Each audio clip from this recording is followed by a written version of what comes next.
out to him with what he is dealing with. Adam.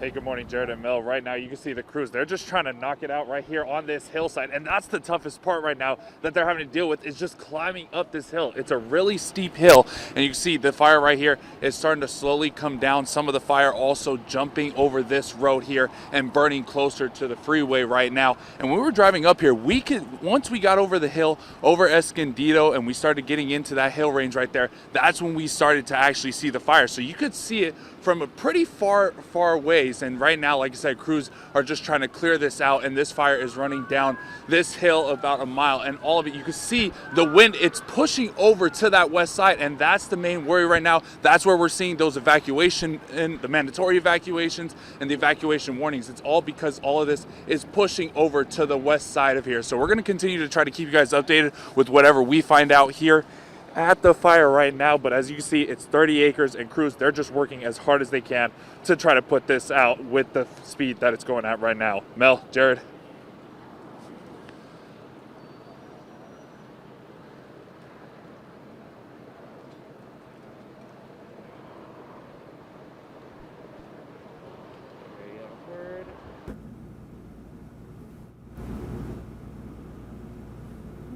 I'm not sure if you can hear us, but you hopefully might not be able to. Yeah, hopefully we'll head back to Adam. Okay, Adam, I think we got you again. All right, Adam, we just wanted to know, you're there, you're seeing what the fire crews are doing. What is it like? What's that vegetation like behind you, that mountainside, and what are they dealing with right now?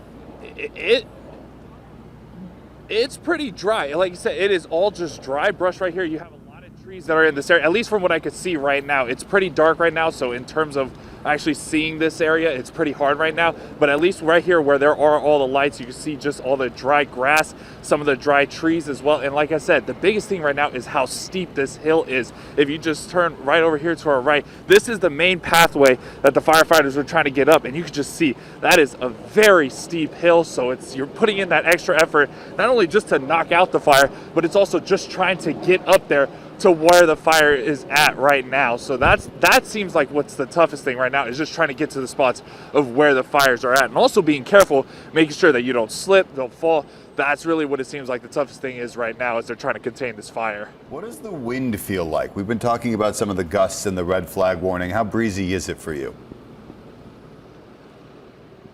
It's been kind of breezy right now, right? It's just small gusts that are coming through right now. It hasn't been like a consistent wind. It's more so just been stronger gusts that have just been pushing in kind of one at a time, but it's not so much of a consistent wind. But right now, as I'm saying, that gust, it's starting to come in, it's starting to push in, and all of it pushing over to the west side of this hill. So wind's not as strong as you would think you would expect it, but it is still giving strong enough where it's pushing the fire all throughout this hillside. Yeah, we want to see the winds not as strong. Yeah. All right, Adam Campos reporting for us live there. Thank you so much. It is 3:16 right now on this Tuesday morning, and we just want to give you an overview of what is happening. So we have the Lilac fire. Again, this is burning in the Bonzel area. We are still staying with this live picture here from our crew as they walk around. This is 0% contained. At last check, it was 30 acres. Again, there are evacuation orders and warnings in place, and you see the fires there burning right by the hillside. If you live in this area, just avoid it, because there are definitely going to be road closures. We also have the Paula fire. We had Captain Johnson with CAL FIRE on air with us earlier. He said that one started at 12:16 in the morning. At last check, that one was 30 acres, a slow rate of spread, 0% containment. There was another smaller brush fire in the North County on Santa Margarita Drive. That one was 1 acre. It looks like the forward rate of spread has stopped there. We talked a lot about mutual aid and how that system works here in Southern California as different agencies come and help out. There are multiple agencies right now currently fighting these separate incidents, about 100 firefighters according to CAL FIRE. And in order to prepare for this, Jared, they have to gear up, they have to get ready, and unfortunately days off had been canceled for some of the firefighters as they prepare for these type of wind recent events. Absolutely, and we've seen some of our crews going up to LA to help with the Eaton fire, the Palisades fire. There are other mutual aid crews that kind of backfilled that area, because we've heard even about some San Diego crews that backfilled other areas. This is how the whole state of California prepares and gets ready during red flag warnings like the one that we are under right now. I want to break down some of the evacuation orders again. If you are in an evacuation zone, the evacuation point to go to is Castle Creek Country Club. That's right off of the 15 and Gopher Canyon Road. So south of the area where the fires are burning. Again, the Castle Creek Country Club is the evacuation point. Meanwhile, the areas that are under evacuation orders and warnings right now is basically anything in that southwest corner of the 76 and the 15. So as you go along Old Highway 395, that covers Lilac Road. It's the area just south of the San Luis Rey River, Doolin Road, and all of the small streets around the Rancho Montserrat Country Club. As you head further south, we're looking at Mountain View Road, Ranchos Ladera Road, Mount Ararat Road, all of those areas. All the way over, I'm seeing now even Sullivan Middle School is under an evacuation order right now. We're waiting for word, and we haven't heard this morning about any school closures because of this yet, but we do know that at least one school is in that evacuation area. And then there are evacuation warnings a little further west of that near Dunlin Ranch, along Villa Vera, and then further south you'll go to Calle de Talar, Aqueduct Road as you're south of the Old Highway 395. So those kind of the overview of the evacuation area. If you are not in an evacuation order warning but you live nearby, the San Diego Sheriff's Department is saying get ready, because they may expand this throughout the morning, and if they do, they want people to be able to go on a moment's notice. You know, you mentioned schools and unaware about school closures related to this, but we can't forget that there are actually some school district closures because of the winds. So San Diego County did send this information out. We want to mention it here really quickly. Julian Union Elementary, Julian Union High School District, Mountain Empire Unified School District, Warner Unified School District, also Lakeside Farms Elementary and Dream Academy in Lakeside Union School District. Those are also closed January 24th. Of course, unrelated to the fires happening now, but just in preparation for the high winds and the power outages. 10 News starts now with breaking news. And as we come back on at 3:20 in the morning, we want to do a quick reset for anyone that is waking up this Tuesday morning and seeing this news. Right now, there are 2 wildfires burning, 3 actually burning in San Diego. One that has been kind of put to bed, if you will, although crews are still working on it. But we have the Lilac Fire, which is off in the Bonzel area off the 15 and Lilac Road. That is 30 acres, moderate rate of speed, and fire crews are there. That's what you're looking at right now. A little further north of that is the Paula Fire. That one is burning also just where the 15 and the 76 intersect. That one also 30 acres, but a slow rate of spread. CAL FIRE crews, along with, we've heard the San Diego Sheriff's Department, North County Fire Protection District. We have heard of several other departments that are all on scene at these fires. And we have ABC 10 News reporter Adam Campos there. We have our crews spreading out to all of the different areas. There are evacuation orders in effect right now. Castle Creek Country Club is the area where you should go if you are evacuated, for the people that are in those zones just kind of southwest of the 76. And just in the last few minutes, it looks like some of the evacuation orders may have expanded. We're going to get that information. Yes, it has just expanded according to the emergency map from San Diego County. The Alert San Diego map shows that the evacuation orders have now expanded a little further west. So this is now west into the Dunlin Ranch area, the Villa Vera area off of Lilac Road, and also the Rawhide Ranch and Borit Lane area. You can see on our maps right now in our 10 News Live Center, that evacuation, that mandatory evacuation area has gotten a little bigger this morning. And I'll show you the areas that are added to this right here. These 3 chunks were not under evacuation order a few minutes ago. They were just added to the map from Alert San Diego. So this whole area now under an evacuation order, and still some areas west and south of it under evacuation warnings. Melissa? Yeah, and what they're worried about right now, of course, is the spread of fire, but the little spot fires that are happening. A live look again out here at the Lilac Fire up in Bonzel. We do have our ABC 10 News reporter, Adam Campos. He is there joining us live. Of course, Adam, make sure that you stay safe, but can you give us an overview of what you are seeing there right now? Well, actually, just literally just seconds ago, as they were fighting this area right here that we were just showing you, this just shows how quickly this fire can spread. If we move over this way, you see that whole orange sky right there on this hill. The fire just jumped and just started spreading. It is now over here moving closer to the freeway. And as that fire started to spread, you just see crews just start sprinting over there because it's just of how fast the fire just jumped from the hillside over here, and now it is reaching over to the freeway. And you can actually see there are crews actually coming right here, stopping at the freeway to try to get this fire put out. And the winds, they're picking up a little bit. And like I said, it's been strong gusts that have really just been coming in one at a time, just pushing the wind in and pushing the fire out into the hill. And now as we see just how quickly the fire can spread, it jumped from this hillside even closer to the freeway right now. And like I said, the crews, they sprinted over there as quickly as possible to try to get some containment over there.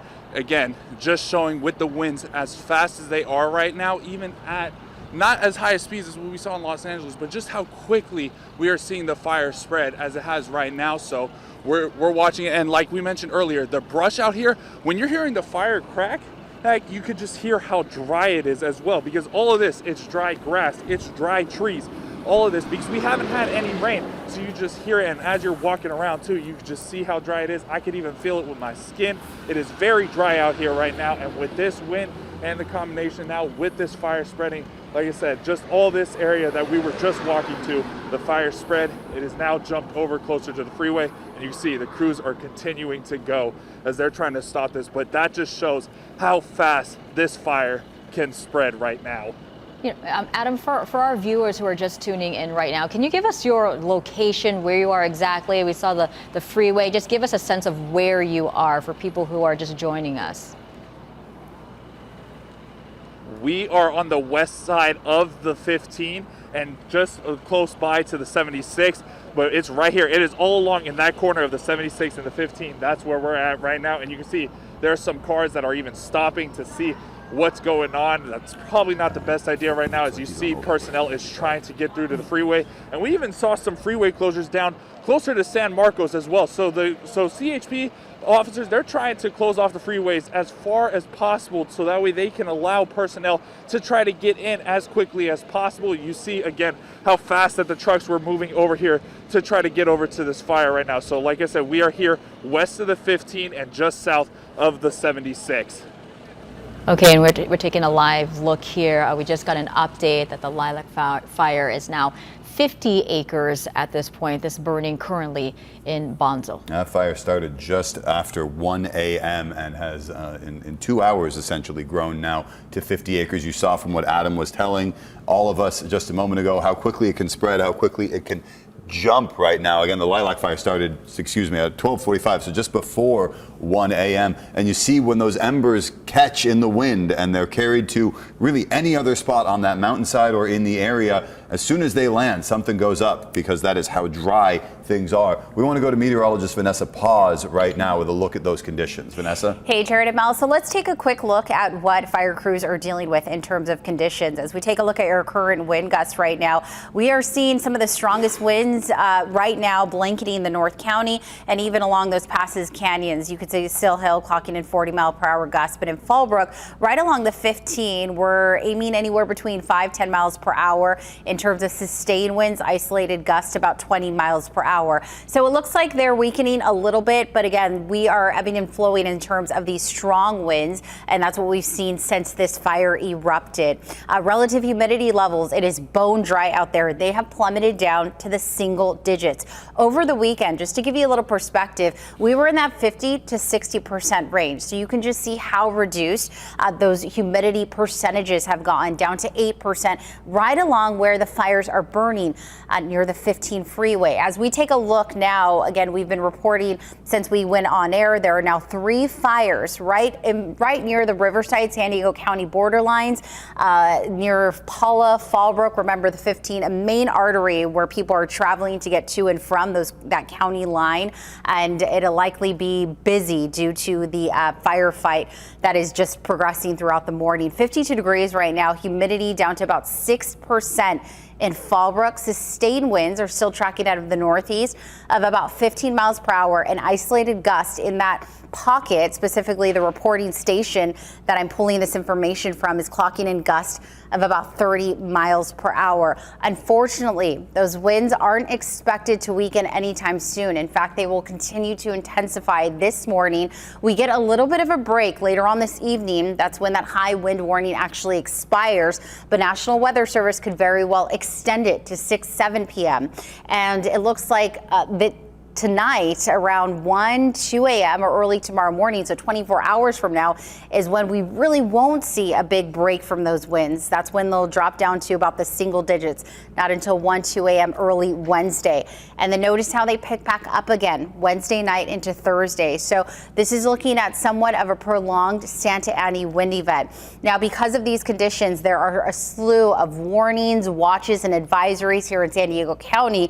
The high wind warning was actually set to take place this morning at 4 o'clock, but National Weather Service issued it late last night, and it will take us all the way through 4 o'clock. We are expecting some of those gusts to exceed anywhere from 70 to 80 miles per hour, and we've already seen Sill Hill clock in over 100 mile per hour gusts late last night. We also have a red flag warning. You mix in those high gusts with the very low humidity levels, and you're looking at critical fire danger. Here's a quick look at some of the peak wind gusts that we've seen so far. Sill Hill, over 100 miles per hour. Now, the record for Sill Hill, 106. We were just shy of beating the record.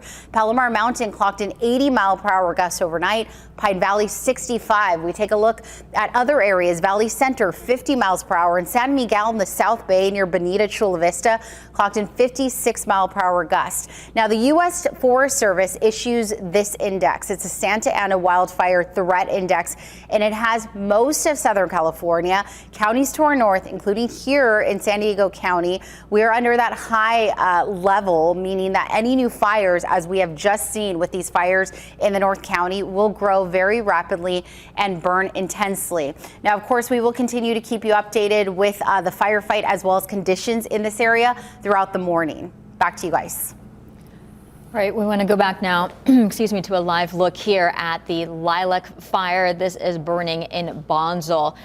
You just see the flames, and even though we were talking about the winds, not at its peak in some areas, all you need is a little bit of wind to spread this fire. And this is quite a different picture than when we first went on air, just as far as how spread this is. This one now 50 acres. We want to bring in CAL FIRE Captain Robert Johnson to give us a little perspective about what CAL FIRE is doing, along with all the other agencies that are there. Captain Johnson, thank you for joining us this morning. We've heard now the Lilac Fire has spread to 50 acres. How difficult is it with a fire like this one? As we just saw a few minutes ago, one ember can jump, some 20, 30, 50 yards away and start a new fire that crews have to then respond to as it expands. Yeah, and again, this is according to the CAL FIRE website where we got the 50 acres. Captain. Yeah, you mentioned the embers. Anytime we have winds, the winds have the ability to blow embers from the main fire into receptive fuels, the dead, dry grasses, igniting additional spot fires in front of the main fire. The Lilac Fire crews are continuing to work with the priorities of life threat, life safety, and structures. They are continuing to work. We do have updated. The fire has grown since we last talked to over 30 acres.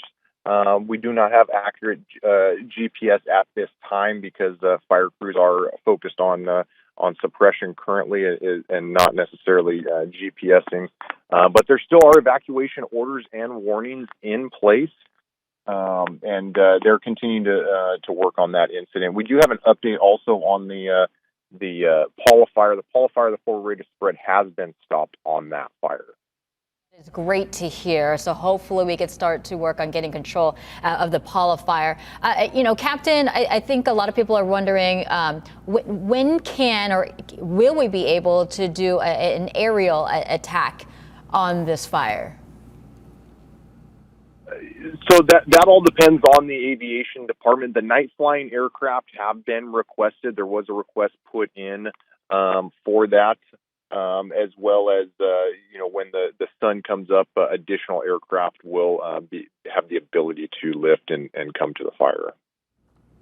We saw the terrain. This is a very steep mountainside alongside the 15 right now on Old Highway 395. How difficult does that make it for crews to make any progress on a fire like this when it is so tough to get to it? Obviously, there are roads right there, the 15, the 395, other streets, but beyond the streets, having to climb up into those mountains, especially when it's dark, what are the challenges that presents? Yeah, you mentioned a couple things. It is steep, rocky terrain that does bring challenges to fire crews. It slows down the production that they can attack the fire at, as well as the darkness. Production slows down in the darkness because crews have lower visibility.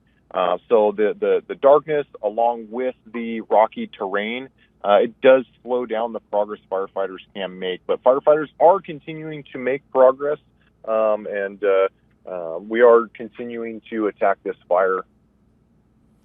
And Captain, I know we had you on a little bit earlier, but can you recap for us again how many personnel you have there on these separate incidents?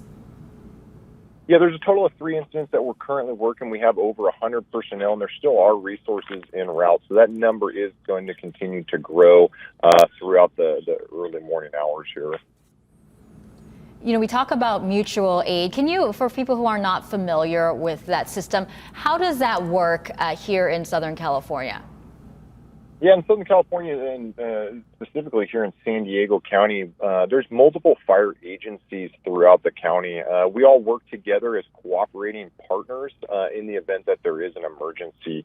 So on this incident, there is multiple agencies, including CAL FIRE, San Diego County Fire, North County Fire Protection District, the San Diego County Sheriff's Department. I saw Border Patrol on here. There's also CAL FIRE units that are down here from Northern California. In preparation for this wind event, CAL FIRE sent resources from the northern part of the state down to pre-position within San Diego County in the event that there is an emergency. So those resources were able to respond immediately to this incident, as opposed to normal response for them would have been 6, 7, 8 hours. So that was a benefit, having those resources pre-positioned within the county. Looking at a map right now, Captain Johnson, of the area, and I'm just noticing how many homes there are right now nearby. Can you give us a sense of, we have the evacuation orders and the evacuation warnings, but what it's like up there for the people who are there being told to leave right now, and how, not necessarily an exact number of how many people are under this evacuation order, but how close this really is, this fire, to communities, to people's homes, to people's lives?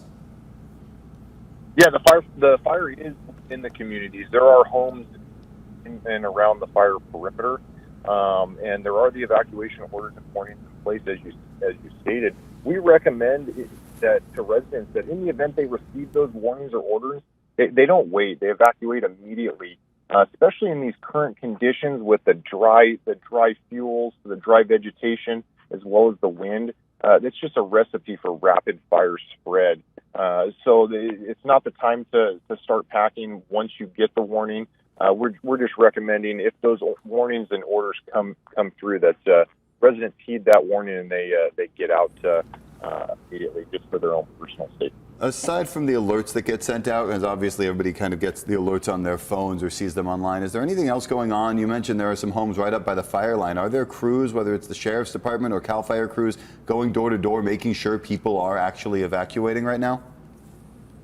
Yeah, there are fire personnel doing that, as well as the Sheriff's Department. We're working in cooperation with the Sheriff's Department on evacuations, and the evacuation warning and order notices are being sent out through the Sheriff's Department. But it's a cooperated effort between the two agencies. And I apologize, this might be more of CHP, but are you aware of the road closures or places that people should avoid as you guys work to hopefully put this fire out quickly? Yeah, I am aware that there are road closures. Those specific closures, I don't have those locations for you. Those can also be monitored on the Genesis Protect app if one get updated on. And then, Captain, can you tell us how, just as a fire agency, how are you guys doing? We're taking a live look here at, there we go, the water drops. You know, I have to tell you, it's a relief to see. It is heartening to see that helicopter go across. You know, Captain, can you just tell us how are you all doing? Because I know as I have first responders in my family, I know when they see the winds come up, they kind of brace themselves, hoping that, you know, something like this doesn't happen. They're ready, but of course we all hope that this is something that doesn't become a reality, these fires. Yeah, throughout the last couple of weeks, firefighters have been at a state of readiness, and increased level of readiness throughout the county with additional staffing. A lot of firefighters have been on for extended amount of days in preparation for an emergency event. So, in talking with the firefighters on that have been held on duty, their spirits are high, but they are prepared and ready for the event that an emergency does occur.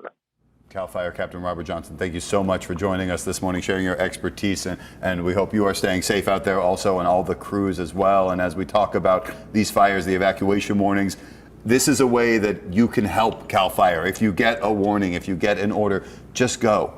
Be ready and go, and don't make it so that in addition to fighting the fire, they have to worry about saving lives of people who didn't heed those warnings. We're taking a live look right now at the Lilac Fire, which at last check has been burning for nearly 3 hours now, since about 12:45, right, and has grown to 50 acres. This is near the 15 and Lilac Road. You can see it off to the west side of the freeway, those flames burning their way through the mountainside. Yeah, we were talking to him about the aerial assault. You and I are both thinking the same exact thing. I wonder when we can start to see this attack from the air. So we saw the water drop. Hopefully we can get more of those water drops here quickly. It is 3:39 right now. If you are just joining us, we are monitoring a couple of different fires. The one that you're seeing the live picture of, this is the Lilac Fire. At last check, we saw that it was 50 acres. That's according to CAL FIRE. But like you heard the captain say, they still haven't been able to do the accurate GPS. So it's between 30 to 50 acres. We also have the Paula Fire. That one started around 12:16 this morning. At last check with that fire, that one was 30 acres, a slow rate of spread.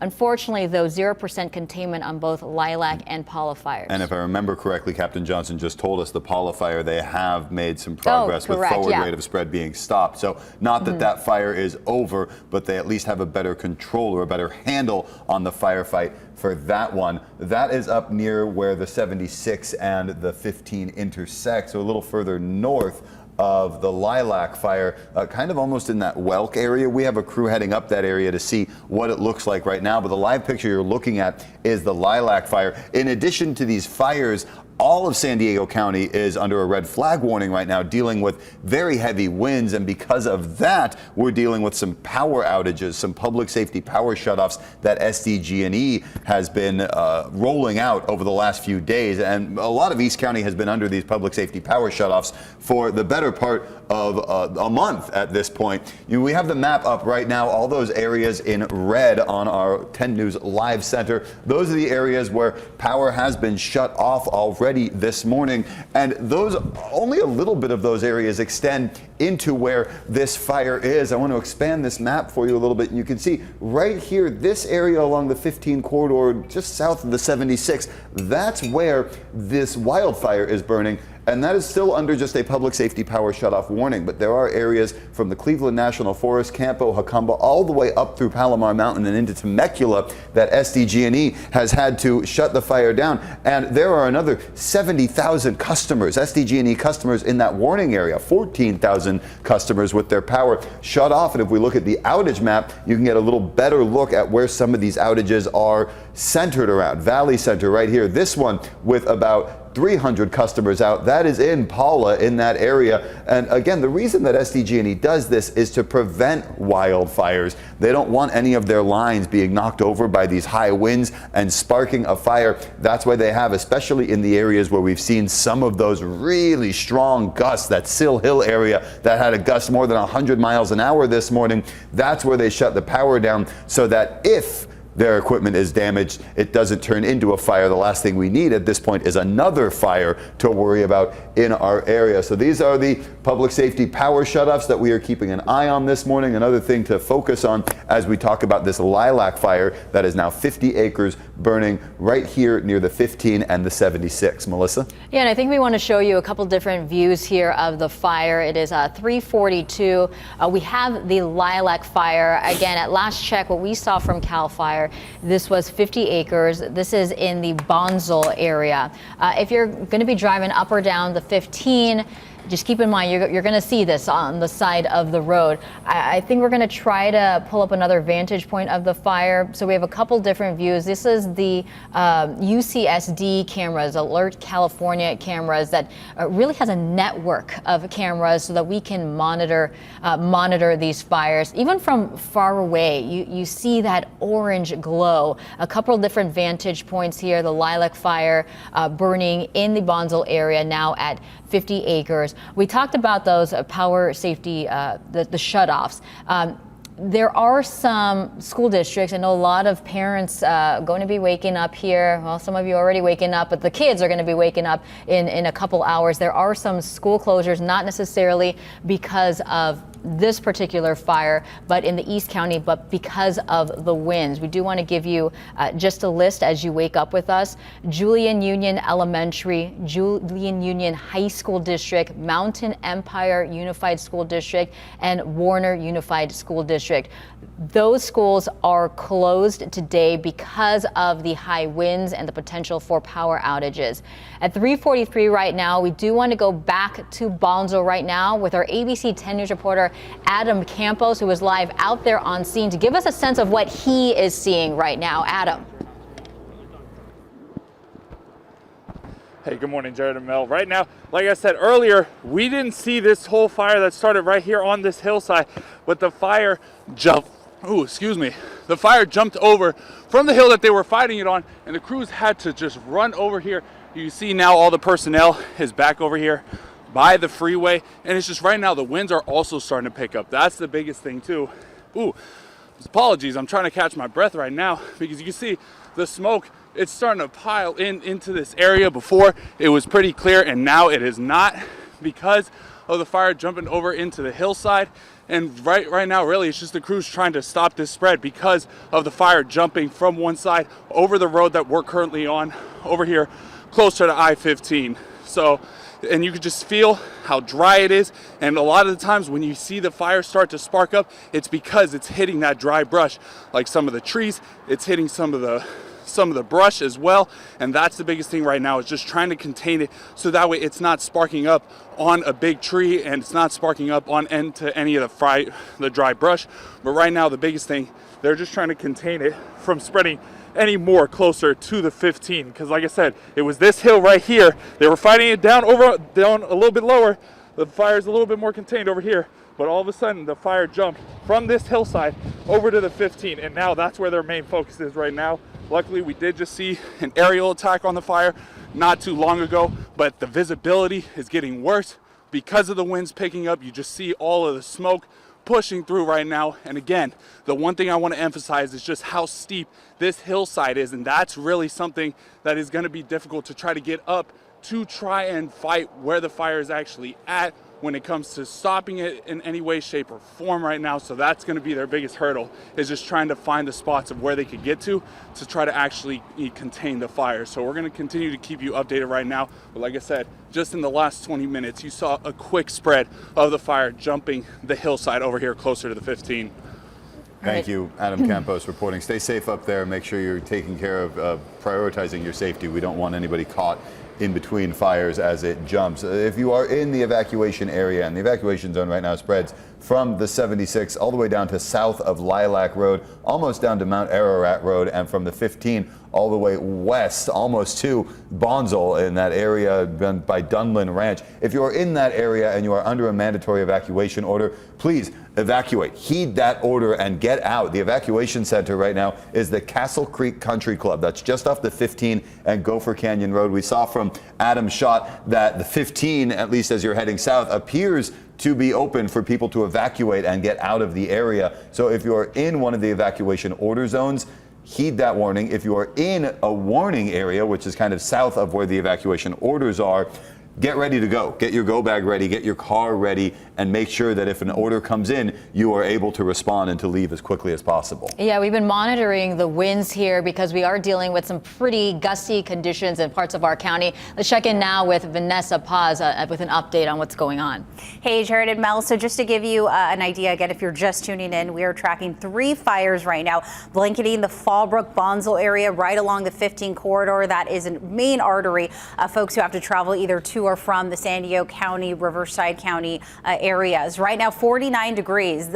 The only thing on the fire crew side right now during this firefight are the temperatures. We're at 49 degrees, but humidity levels as far as winds, not on their side. We're down to the single digits, now dropping to 6%. Sustained winds still tracking out of the northeast of about 10 to 11 miles per hour with isolated gusts close to 20 miles per hour. Now, taking a look at our wind gust map here, these are current conditions, and you can see that the strongest winds are blanketing those usual areas that are along the foothill passes and canyons, close to 35 mile per hour gusts in Julian, close to 35 in Harrison Park, about near 30 in Descanso, right along the 8s where a lot of people are traveling. Alpine clocking in 25 mile per hour gusts and about 15 right now in Pine Valley. Meanwhile, it is a little low right now as far as the wind gusts go along the 15. But again, we're seeing those numbers just fluctuate high and low throughout the morning. Relative humidity levels, though, are staying in those single digits down to about 8%. Again, the major issue right now, not only the winds, but just how dry it is and also factoring in the fuel load. We've had several Santa Ana wind events over the past month or so. Every time one of those events occurs, they continue to dry out our fuel load, also known as brush, trees, vegetation, and that's the reason why there is just such ample again, these vegetation just so ample for any of these wildfires to start, even with these blowing embers sweeping by. So peak wind gusts so far, these numbers were reported overnight. Sill Hill. Again, I always compare a car going that speed over 100 miles per hour. You think about these air parcels just hitting things at that speed. We actually saw reports of downed trees overnight, eucalyptus trees, due to those strong winds. Meanwhile, Palomar Mountain clocked in close to 80 mile per hour gust overnight. Pine Valley about 65 near that. Impala, near Paula Casino. San Miguel, 56 mile per hour gust. That's in the South Bay near Bonita, Chula Vista. And Valley Center saw 50 mile per hour gusts last night. Now, these winds, unfortunately, aren't going to subside noticeably until later on tonight. We are seeing peak wind activity all the way through this morning into the afternoon. We are going to see those winds die down a little bit later on this evening, but again, we won't really have noticeable relief from these winds until later on this evening into early Wednesday. Then we're talking about a secondary Santa Ana wind event Wednesday night. It won't be nearly as strong as what we're seeing right now, but again, as long as this fire is active, it will not help the firefight until about Thursday. That's when we'll really start to get a break from these Santa Ana offshore winds. Now, they have triggered a slew of warnings, watches, advisories across Southern California. The high wind warning set for San Diego County was actually supposed to go into effect at 4 a.m. National Weather Service issued it a little earlier. It went into effect late last night. We're looking at winds continuing anywhere between 25 to 35 miles per hour gusts in those most populated neighborhoods. But of course, those wind-prone pockets could see gusts anywhere between 70 to 80 miles per hour. This is in addition to a red flag warning. So we pair those isolated gusts, of course, with the low humidity levels, single digits. We're looking at just ample fire danger across majority of the county.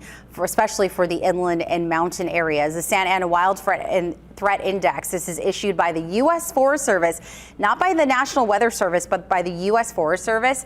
And they take into consideration all the conditions that they are about to endure. And then they, again, just put San Diego County rather in that high threshold, meaning any new fires that grow will spread rapidly and burn intensely. Now, taking a look at the fire weather threat map, you could see that, again, this is not even peak activity.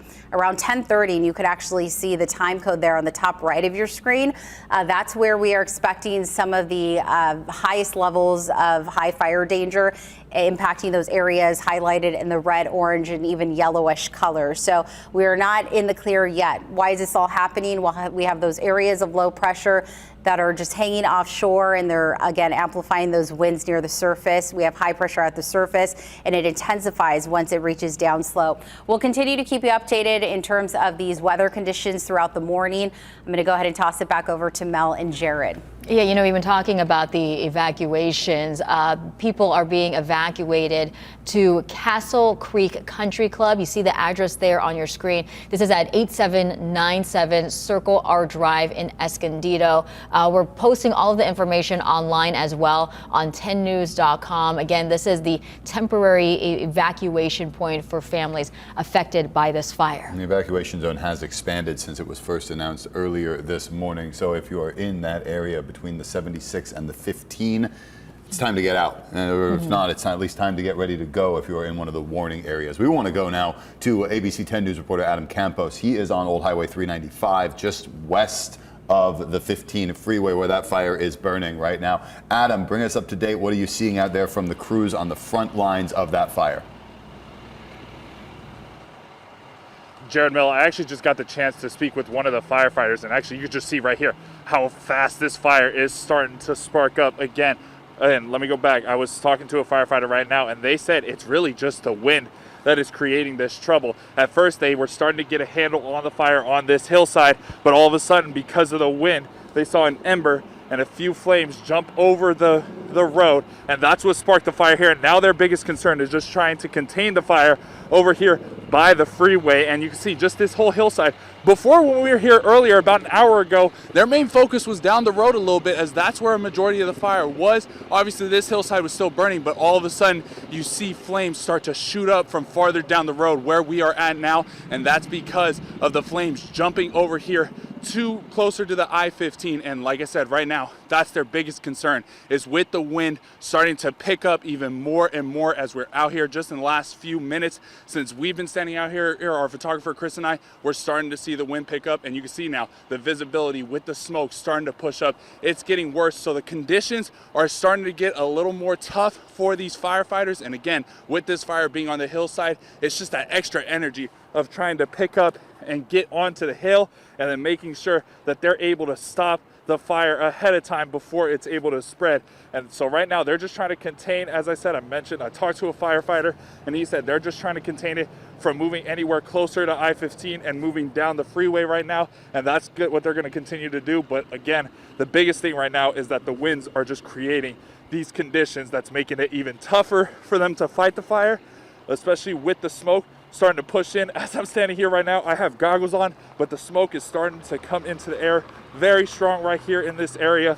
And that's really, again, the conditions with the dryness, with the wind, that's what's making it tougher for these firefighters to try to get a hold of this right now. And those winds blowing in from the east to the west show how kind of the fire and the embers are traveling. That's why we have the evacuation center going all the way, evacuation warnings and orders rather, going all the way over to the Dunlin Ranch area, pretty far to the west, because all it takes is one good gust and one ember flying, and this fire could spread even more. Adam, we want to make sure you are staying safe out there as well. Keep a good distance from any of those fires. Yeah, but I think we're going to stay with his live picture.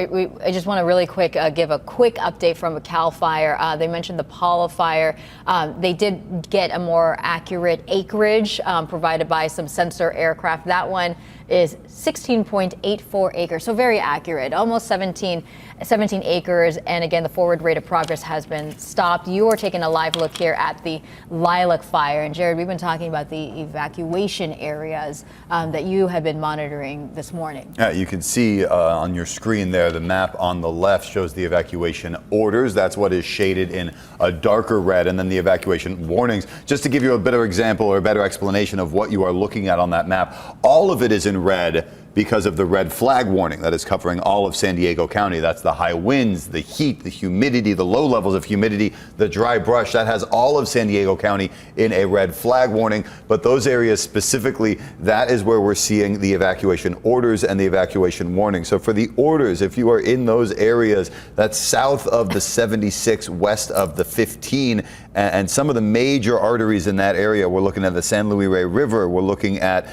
Dunlin Ranch in the western part of that, Lilac Road pretty much from the 15 all the way over to West Lilac Road, so a pretty long stretch of Lilac Road. And Melissa, you were here in 2017, so was I, and we talk about Lilac Road and that area. We saw the Lilac Fire back then and how many homes were in that area and how quickly that fire spread. Kind of shows we're in the same situation right now with the dry brush, with the fast moving fire, with the winds, and CAL FIRE trying to do what they can. I'll keep talking about a little bit more about the evacuation areas that are under warnings. Mount Ararat way to the south, and then if you look at the warning areas south of that, that's as Old Highway 395 crosses underneath, or over rather, the 15, that area along the 15 corridor heading down towards Gopher Canyon Road, that is under an evacuation warning right now, even over to the San Luis Rey Downs racetrack, which was in that Lilac Fire from 2017. That is under an evacuation warning. So people who live in that area are very familiar with this type of incident. It was only 7-8 years ago that this happened, that torched through a large area of that part of San Diego County near Bonsall. Yeah, and we've been getting calls from our viewers who are watching us wanting to know where to evacuate, livestock, horses. The Sheriff's Department is working on that. So just rest assured they are working on a safe location for the animals as we continue to monitor these fires. This is the Lilac Fire that you are taking a live look here. Every time I hear Lilac Fire, Jared, I think back to 2017. But again, this is up in the North County. This one is now at 50 acres here. It has grown about 20-30 acres or so since we have gone on air. Just keep in mind, this is a very fluid situation, so that number will likely change as they get a more accurate acreage as they do their mapping. We talked about the fire crews currently on scene. There are multiple agencies right now. More than 100 firefighters are currently fighting the separate fires. That number will continue to grow. We've also talked about the aerial assault. When can they start doing that? We did see one water drop. Hopefully, we'll be continuing to see that here throughout the morning. Yeah, we've seen at least one helicopter up in the area, and that is so key, as we know, and we talk to fire officials from around the county, having those air assets ready to go, and also having the areas where they can quickly get to water that they can access, because obviously this is fairly far away from the ocean, so that's not really an option to fly all the way over to the coast and all the way back. But we see some of the reservoirs around the area. We see some of the aqueducts, some of the water tanks that have been put in place specifically for this reason, and then the crews that have all been assigned to these fires. We are monitoring the Lilac Fire, again 50 acres, but we're assuming that, or rather CAL FIRE is assuming that. We have a picture now from Paul Anderegg, who is in the area of Bonsall, one of the areas that is under an evacuation warning, or an order rather.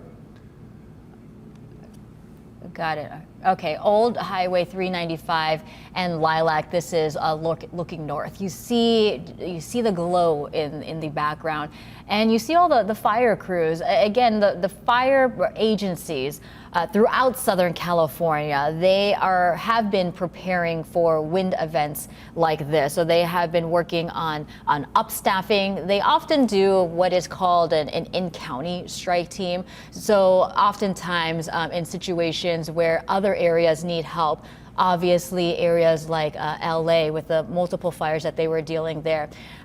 Agencies will send strike teams out of county to assist. At the same time, you want to make sure that our county is also prepared, so they will do in-county strike teams to make sure that we are properly staffed too, to prepare for any wind events here. And we see at the top left of your screen right now from our breaking news tracker, the flashing lights in the air. That is one of the helicopters that they have in the area to do a water drop, and they are flying those around. That is so important right now to getting these fires, getting any type of containment or knockdown on any of these spot fires that come up as embers travel through the air, the wind gusts that are carrying them along. So we just saw that one helicopter, I believe, from what I'm seeing on the maps, there's one, possibly two helicopters flying around doing these drops right now as crews here in San Diego County battle both the Lilac and the Paula fire in North County in the Bonsall, Fallbrook, Lilac area, just along the corridor of the 76 and the 15, that intersection. Yeah, if you're just joining us here, it is 4:01 right now.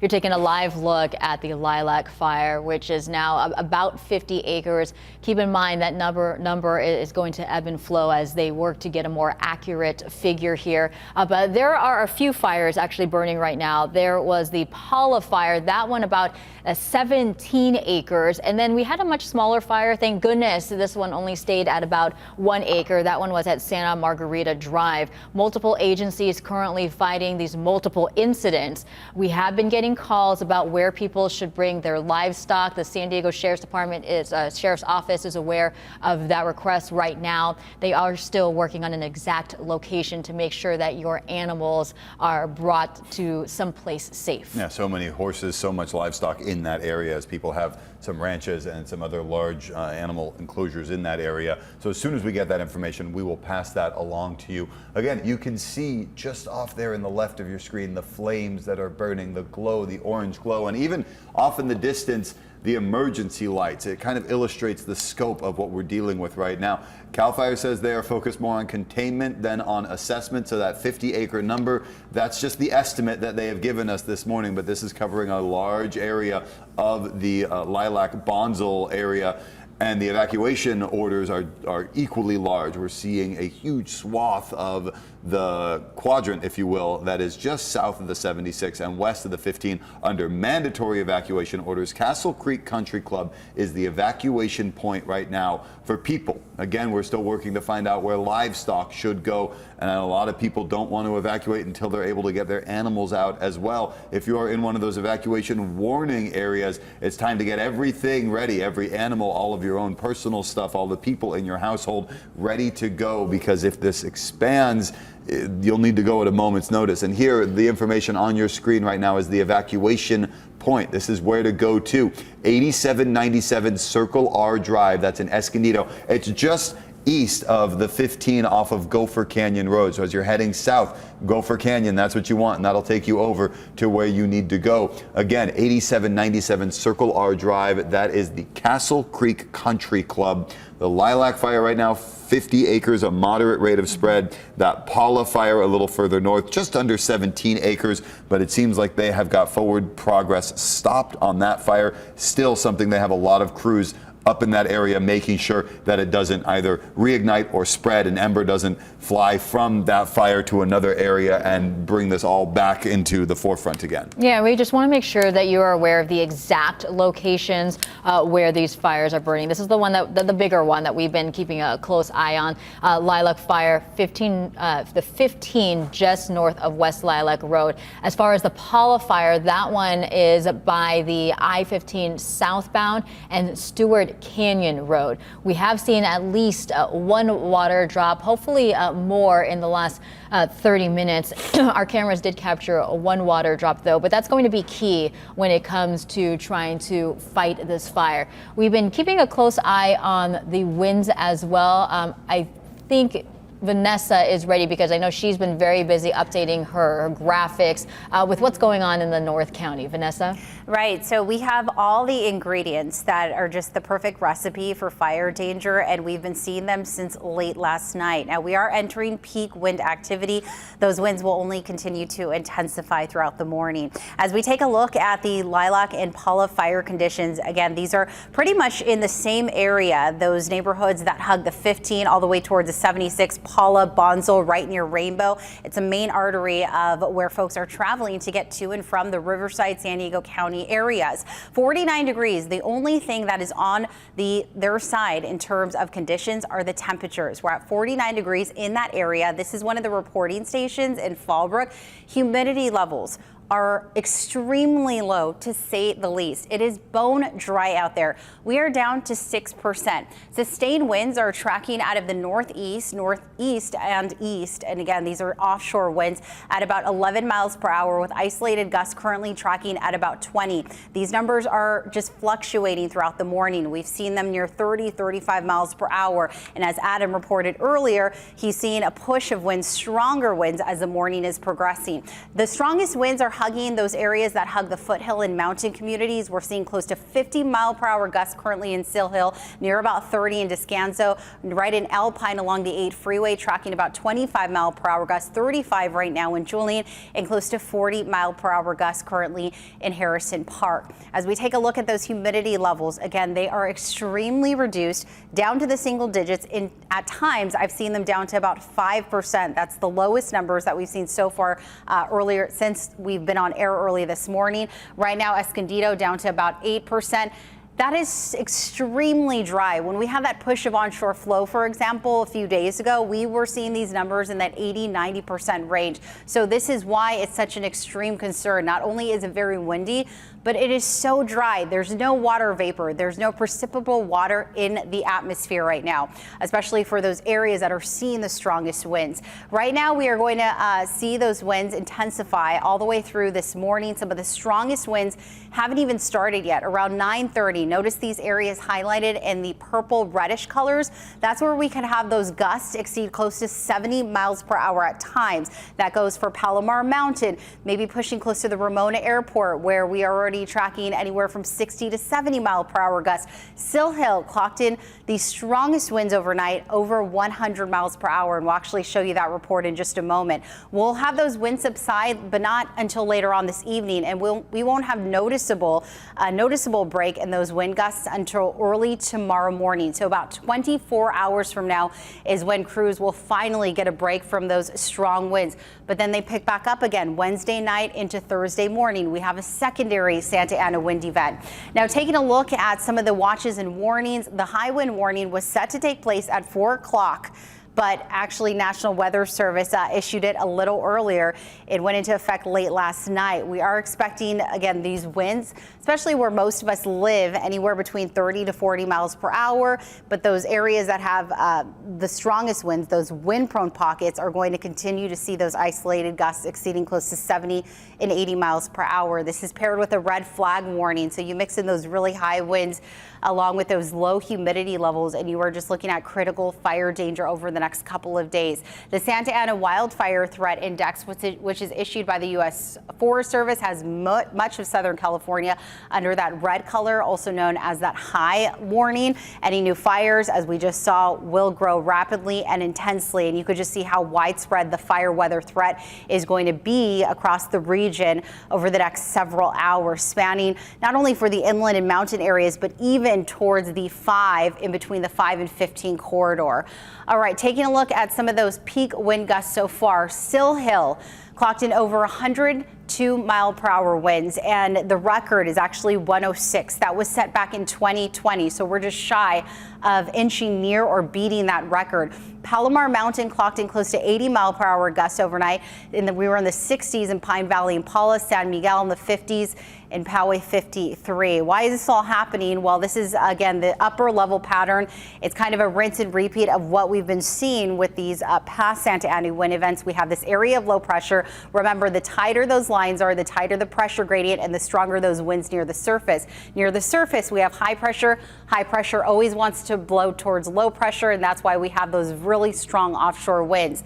That's the first event, and then we have another event Wednesday night into Thursday morning. And this is also going to be a moderate, could be severe Santa Ana wind event that is going to, again, not give us really a break from those offshore winds. Then finally, towards the end of the week into the weekend, we have another area of low pressure. This one, though, is going to sit a little more offshore, meaning it's going to bring a lot more water vapor into the region, and we could even have a push of showers due to this system.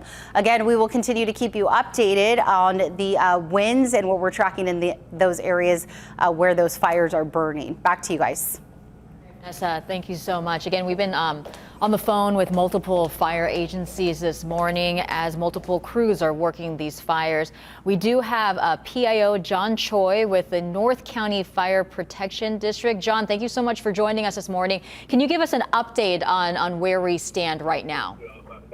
Yeah, so this morning at 12 o'clock, we had several fires reported, one off of State Route 15, Interstate 15, and Old Highway 395, just at about Stewart Canyon area. That was a 17-acre fire that we have forward rate of spread stopped. Then we had another fire in the Riverview area of Fallbrook, and that was contained to a 1-acre fire. And then currently, crews are actively engaged in fighting the Lilac Fire, which we have at about 50 acres right now with a moderate rate of spread. We do have structures threatened in the path of that fire, and so we've issued out several evacuation orders and also evacuation warnings. Let's clarify really quickly, because we've been seeing some information. You had evacuation orders in effect up in the Riverview fire area. Those have all been lifted, is that correct? That is correct. Those residents on both the 15 freeway and the Cananita area, they all have been lifted as well. So those fires are contained. Crews are working on mopping them up 100%, so we don't have any embers being launched from that fire perimeter. But the Lilac Fire is actively burning. We have crews engaged, and so people need to be evacuating and following those orders that we're issuing out right now. You know, earlier, John, we saw a helicopter drop water on this fire. Is that consistently happening right now? Can you tell us how we're attacking this from the air? Yeah, so we have several night flying helicopters that are flying. They're being a tremendous asset to this fire right now.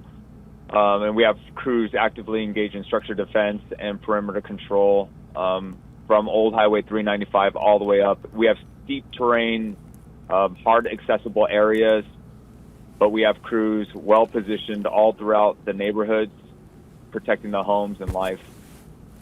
John, stand by for just 1 second. We have some news that just came in that we want to get out for people that are in that area under the evacuation orders.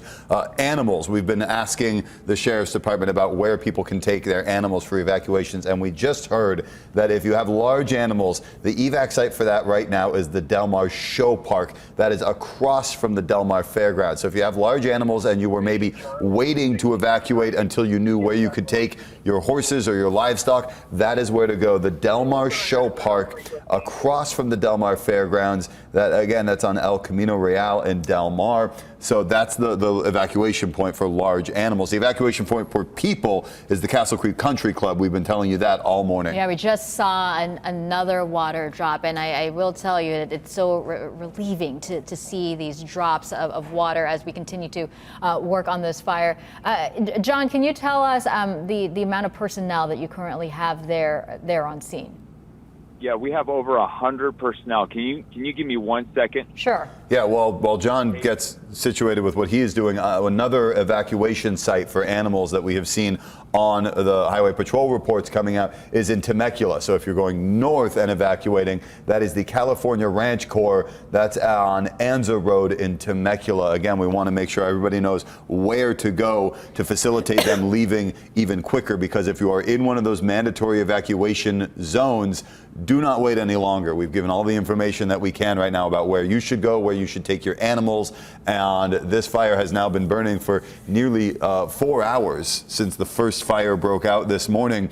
So it is well past time, if you are in one of those mandatory evacuation orders areas, to leave. And if you're in one of the warning areas, it's time to get ready, as we watch these fire crews do amazing work this morning, trying to keep these fires from spreading even further and trying to protect homes and lives and build containment lines. 50 acres right now, the Lilac fire, and a moderate rate of spread. Here's where the evac center is for people. This is the Castle Creek Country Club. This is just off the 15, east of the 15, and a little south of Gopher Canyon Road. That is the evacuation point where they are telling everybody to go this morning if you are under an evacuation order. Yeah, I'm not sure if John is still with us, but I am still. all right, John. Yeah, I know it's a busy morning for you. Again, thank you for taking a few minutes of your time to just give our viewers an update. You talked about over 100 personnel. Can you tell us, what's going to be happening here over the next couple of hours for your particular fire agency as you work to try to control this? So we have several resources that have been ordered and requested. We're going to be continuously working on perimeter control. Structured defense is our number one priority of getting life out of the way, protecting them and protecting their property. If you hear high-low, that's that European sounding siren run through your neighborhood. That's the sheriff department notifying everyone in that area that they need to evacuate immediately. That's something that we've been implementing. And so if you hear that noise, it's time to pack up and go. John, do you know how many homes are currently in the area that is threatened by this fire? It's very similar to the last Lilac fire that we had. So right now we have the fire still making a push, and we have resources in front of it. It's not as widespread as it was in the Lilac, and that's where we're working really hard to try to get the stop on this fire. But that's about the path that it's currently taking. Oh, yeah, I mean, just thinking back to the last Lilac fire in 2017, where so many homes burned at that time. The homes, the horses, the ranches, and those are all of the same areas right now that are under those evacuation orders. Kind of brings back some of those that PTSD, if you will, from what happened so long ago. And for your crews, John, that have been on high alert really for the last month or so, what are some of the challenges that they're battling, making sure that they are staying ready and that they are staying capable of going and attacking these fires as quickly as they get to them? Yeah, I think the big story is all the agencies have been staffing up extra resources. We had 2 pre-positioned strike teams from the North Zone. CAL FIRE stood up a pre-positioned strike team. So all of the things that we've been planning for in San Diego County have gone into full implementation, and that's why we're able to get a handle on not only one big fire, but we've had 3 fires within a short period of time since midnight.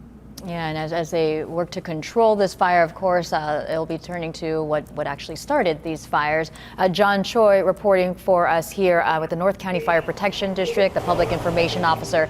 Thank you so much. All right, it is 4:18 right now. We want to go ahead and turn it over to our ABC 10 News reporter, Adam Campos, who is joining us live there from the ground at the Lilac fire. Adam. Hey, good morning, Jared and Mel. Just want to give you a quick update. The fire now here in Bosnell has reached 80 acres, and I want to bring in Mike Cornett. He's the fire captain in CAL FIRE San Diego. Mike, the fire spread as fast as it is. It's now at 80 acres. Kind of what's going on right now? What are the crews trying to do to try to stop that spread? Yeah, we're on high alert right now. We are in the middle of this red flag warning. Our fuels are extremely dry. The vegetation out there is not hampering the fire growth, so it's continuing to burn. We have the winds that are pushing the fire, and we're experiencing some spotting out ahead of this fire.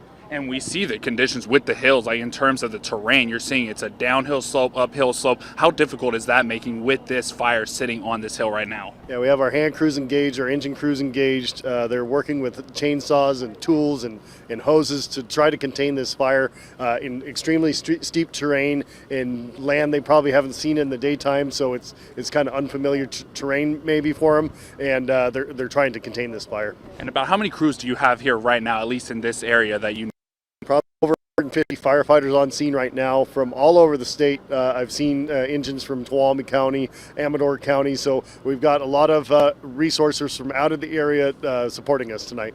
And for evacuation orders, I mean, people, as this fire continues to grow, what do people need to know as the evacuation orders continue? When you do get that alert on your phone, take notice and follow the official updates. So if you do get that order, that's an order to leave now. If you have receive a warning, that's time to prepare to leave at a moment's notice. And obviously, while the crews are out here, they're trying to put this out. I mean, what would be the best case scenario for the crews to actually try to get a hold on this fire and start to get some containment? We continue to work around and see where we can engage the fire up ahead of it to stop this fire as soon as possible.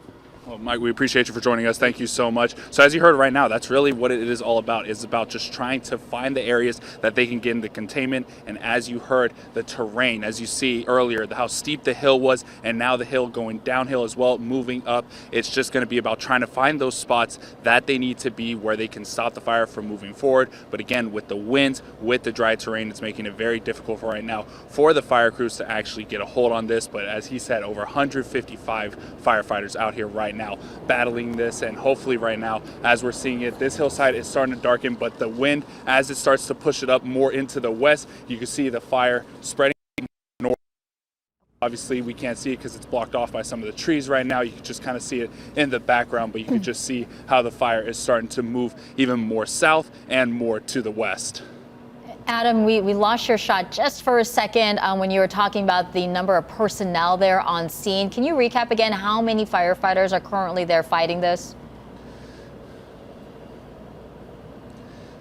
Yeah, they have more than 155 firefighters out here right now. They have multiple crews. We're seeing them bring in some heavy duty gear as well. We saw bulldozers coming in to try to fight this fire, and as we've seen, some aerial attacks have happened as well. But again, like I mentioned, the biggest thing right now, obviously, as we know, the winds. That's one of the biggest issues right now. But with this area, with the terrain, the hill, you see it go downhill. It's a steep uphill climb as well, and with the wind starting to push this fire more south and more west, it's hard for them to try to actually find the pockets that they can actually fight this fire at right now. So it's just a matter of where they can find those pockets to try to contain this. As part of that fight, Adam, thank you very much. Adam Campos reporting for us at the Lilac Fire. We have some reports of a road closure right now, which could affect people as they are evacuating. Old Highway 395 from Doolin Road to West Lilac Road is closed right now as part of this firefight because of the way that those embers are jumping over the 395 and jumping from one spot to another. We want to go now to ABC 10 News photojournalist Paul Anderegg. He's in the breaking news tracker. And Paul, can you give us an update on where you are specifically and what you're showing us on your camera right now? Right now I'm on Old Highway 395 looking north. Right here is the intersection of Lilac Road. So to the left here would be Lilac Road going westbound, and this is the fire from the other side of the hill from where our other crew is. And you can see when they're looking up at that hill, this is the other side of the hill. They're down over here to the right around that bend where that fire is. And so the water dropping helicopters, you can see them. They're going off somewhere to the west here, picking up water. It's a relatively short trip for them, and then they come back and they're hitting the west side of the fire here. But you can see over here, it looks like there's I don't see any residences or anything like that, at least in visual range here, until you get further down around there. There may be some up here. I was kind of zooming in up here, and I could see this looks like I don't know, some sort of patio or a garage or something like that up here. I don't know if it's the remnants of something, but I can see some looks like something blowing around there, so it looks like it has not been burned. And obviously there's going to be firefighters stationed up wherever you're gonna find people's residences or things that are able to be saved. That's where they're going to put those resources up there on that hill. And from looking at the map, there are some residents up there in that area up there, and you can also see just that this entire hillside is pretty much just decimated by fire. And Paul, you've been out there for a little while now. Can you just talk about how the winds have been there? I know they've kind of come and gone. Give us an update on what you have been seeing there. It's not too windy right now. The other side was a little more. I may be a little bit shadowed here by these because this area right exactly where I am is kind of like in a little bit of a valley. So obviously on the other side it was a lot it was a lot windier, and you can see that the smoke is and the embers are the ember cast is going kind of straight up. And then if you can imagine, if we did have those like hurricane speed winds like they did have up in Los Angeles, or like we were seeing overnight in East County, you can just imagine those, instead of going straight up, would just be blown, at 60, 70, 80 miles an hour in this direction. You can just imagine what that would do, like a blowtorch to everything west of here. So fortunately, those winds have calmed down a little bit. Listening to the scanner, they're hoping to be able to do some more air resources, air attacks, starting around 8 o'clock in the morning. Hopefully the conditions then don't prevent them. Hopefully the wind does not increase as the morning progresses here. Paul, thank you very much. And I want to, if we can, pull our live center up so I can give you all at home a little better view on the map, at least, of where our crews are located. And we're going to stay on this water drop for one more second, and you can see those water drops kind of focused in the western area as they try to keep that fire from spreading any closer to the homes, the ranches, the vineyards that are all in that area. Yeah, we've seen several of these water drops, which is a great thing. You heard CAL FIRE say earlier that they put in the request for some of these night resources, and so far they have come through. Those water drops from the air are really helping to put out what, you look at this hillside, what appears to be the large area of the hill there currently on fire, lilac fire. It has grown quite a bit since we went on air a couple hours ago. It is now 80 acres currently burning there. Jared. So we want to, again, show you where some of our crews are. Paul mentioned he was just off of Old Highway 395 and West Lilac Road. That is right here on this intersection on the western edge of where this evacuation zone is. And this is the stretch that's closed of Old Highway 395 going from Lilac up north. We have another crew, Adam Campos. He is a little further north along Old Highway 395, kind of tracking near where the CAL FIRE, where the fight started, if you will. Let's go through some of the evacuation orders right now to just kind of show you where everything is and where this is all situated. This whole stretch right here from the 76 all the way down to about Mount Ararat is all under an evacuation order right now. And the evacuation point a little further south here, this is Castle Creek Country Club. This is where CAL FIRE and the Sheriff's Department wants people to go. As for animals, we've been told that the Del Mar Showground, that is where to go if you're taking large animals. There is also a separate evacuation site up in Temecula. And then this area south from Bonsall and all the way down over to the 15 down towards kind of Gopher Canyon Road. That area, that is where you should be in an evacuation warning. So that's where you should be getting ready. If you are in those areas, getting ready. We heard from CAL FIRE Captain Mike Cornett and North County Fire Protection District Public Information Officer John Choi, who talked about they're using the high-low sirens, that European kind of meena siren. And if you hear that, that's the time to go. That's the time to get out right away. You're looking on your screen. This is where to take large animals if you need to evacuate. The evacuation point for animals, the California Ranch Corps. This is the one up in Temecula. That is where to go if you are heading north to evacuate. If you are heading south to evacuate, take the large animals to the Del Mar Show Place that is just across from the Del Mar Fairgrounds. And this is another look as we show you on our screen the evacuation points everywhere that is under an evacuation order this morning. And we have another water drop to show as these helicopters. Paul had mentioned, our photojournalist Paul Anderegg had mentioned, it doesn't seem like a very long trip where they're pulling water from. They are going back and forth within minutes to get water on this fire. We have seen several of these over the past few minutes, and those aerial drops are going to be critical to make sure to put this fire out, hopefully keep it around 80 acres. Right now, let's go ahead to our ABC 10 News reporter, Olivia Gonzalez-Britt. She just arrived at the scene of the lilac fire, and she is currently nearby Sullivan Middle School. Olivia.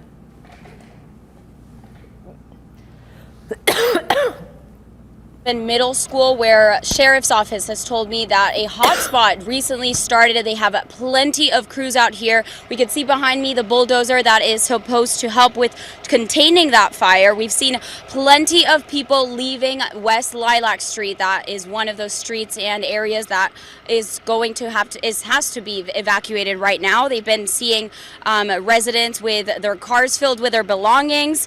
So that fire broke out around 1 a.m. We have talked about how much that fire has spread. The conditions right now, it is not too windy right now, but we have felt some of those wind gusts that have been strong, and it is one of the causes why this fire seems to not be being contained as quickly. We have been seeing some helicopters. I can't tell if they are dropping water or fire retardant, but they are definitely above of the fire. And you can see plenty of crews out here. More just came in a few minutes ago because of this hot spot. It does seem to be a concern because of the fire, the flying embers that we are seeing. And we have been seeing plenty of firefighters, crews stationed by near gas station by Interstate 15. When we were coming up here, we did see those flames right off that interstate very close to the freeway. I'm not sure what that looks like, but we do have crews out there checking what that looks like. We will be out here bringing you more updates as they become available. We'll try to speak to some of the crews out here to see how that hotspot is going. Back to you, Jared.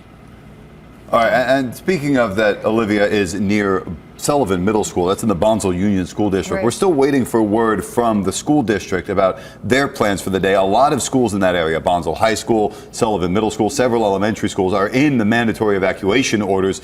It's safe to assume, although we don't want to speak before we're given official confirmation, that those schools will not have school today. Right, and you're seeing some of the trailers there, presumably to carry a lot of horses in that area. We just got information from the CHP that a SIG alert, no surprise, but a SIG alert has been issued for the 15 and Old Highway 395.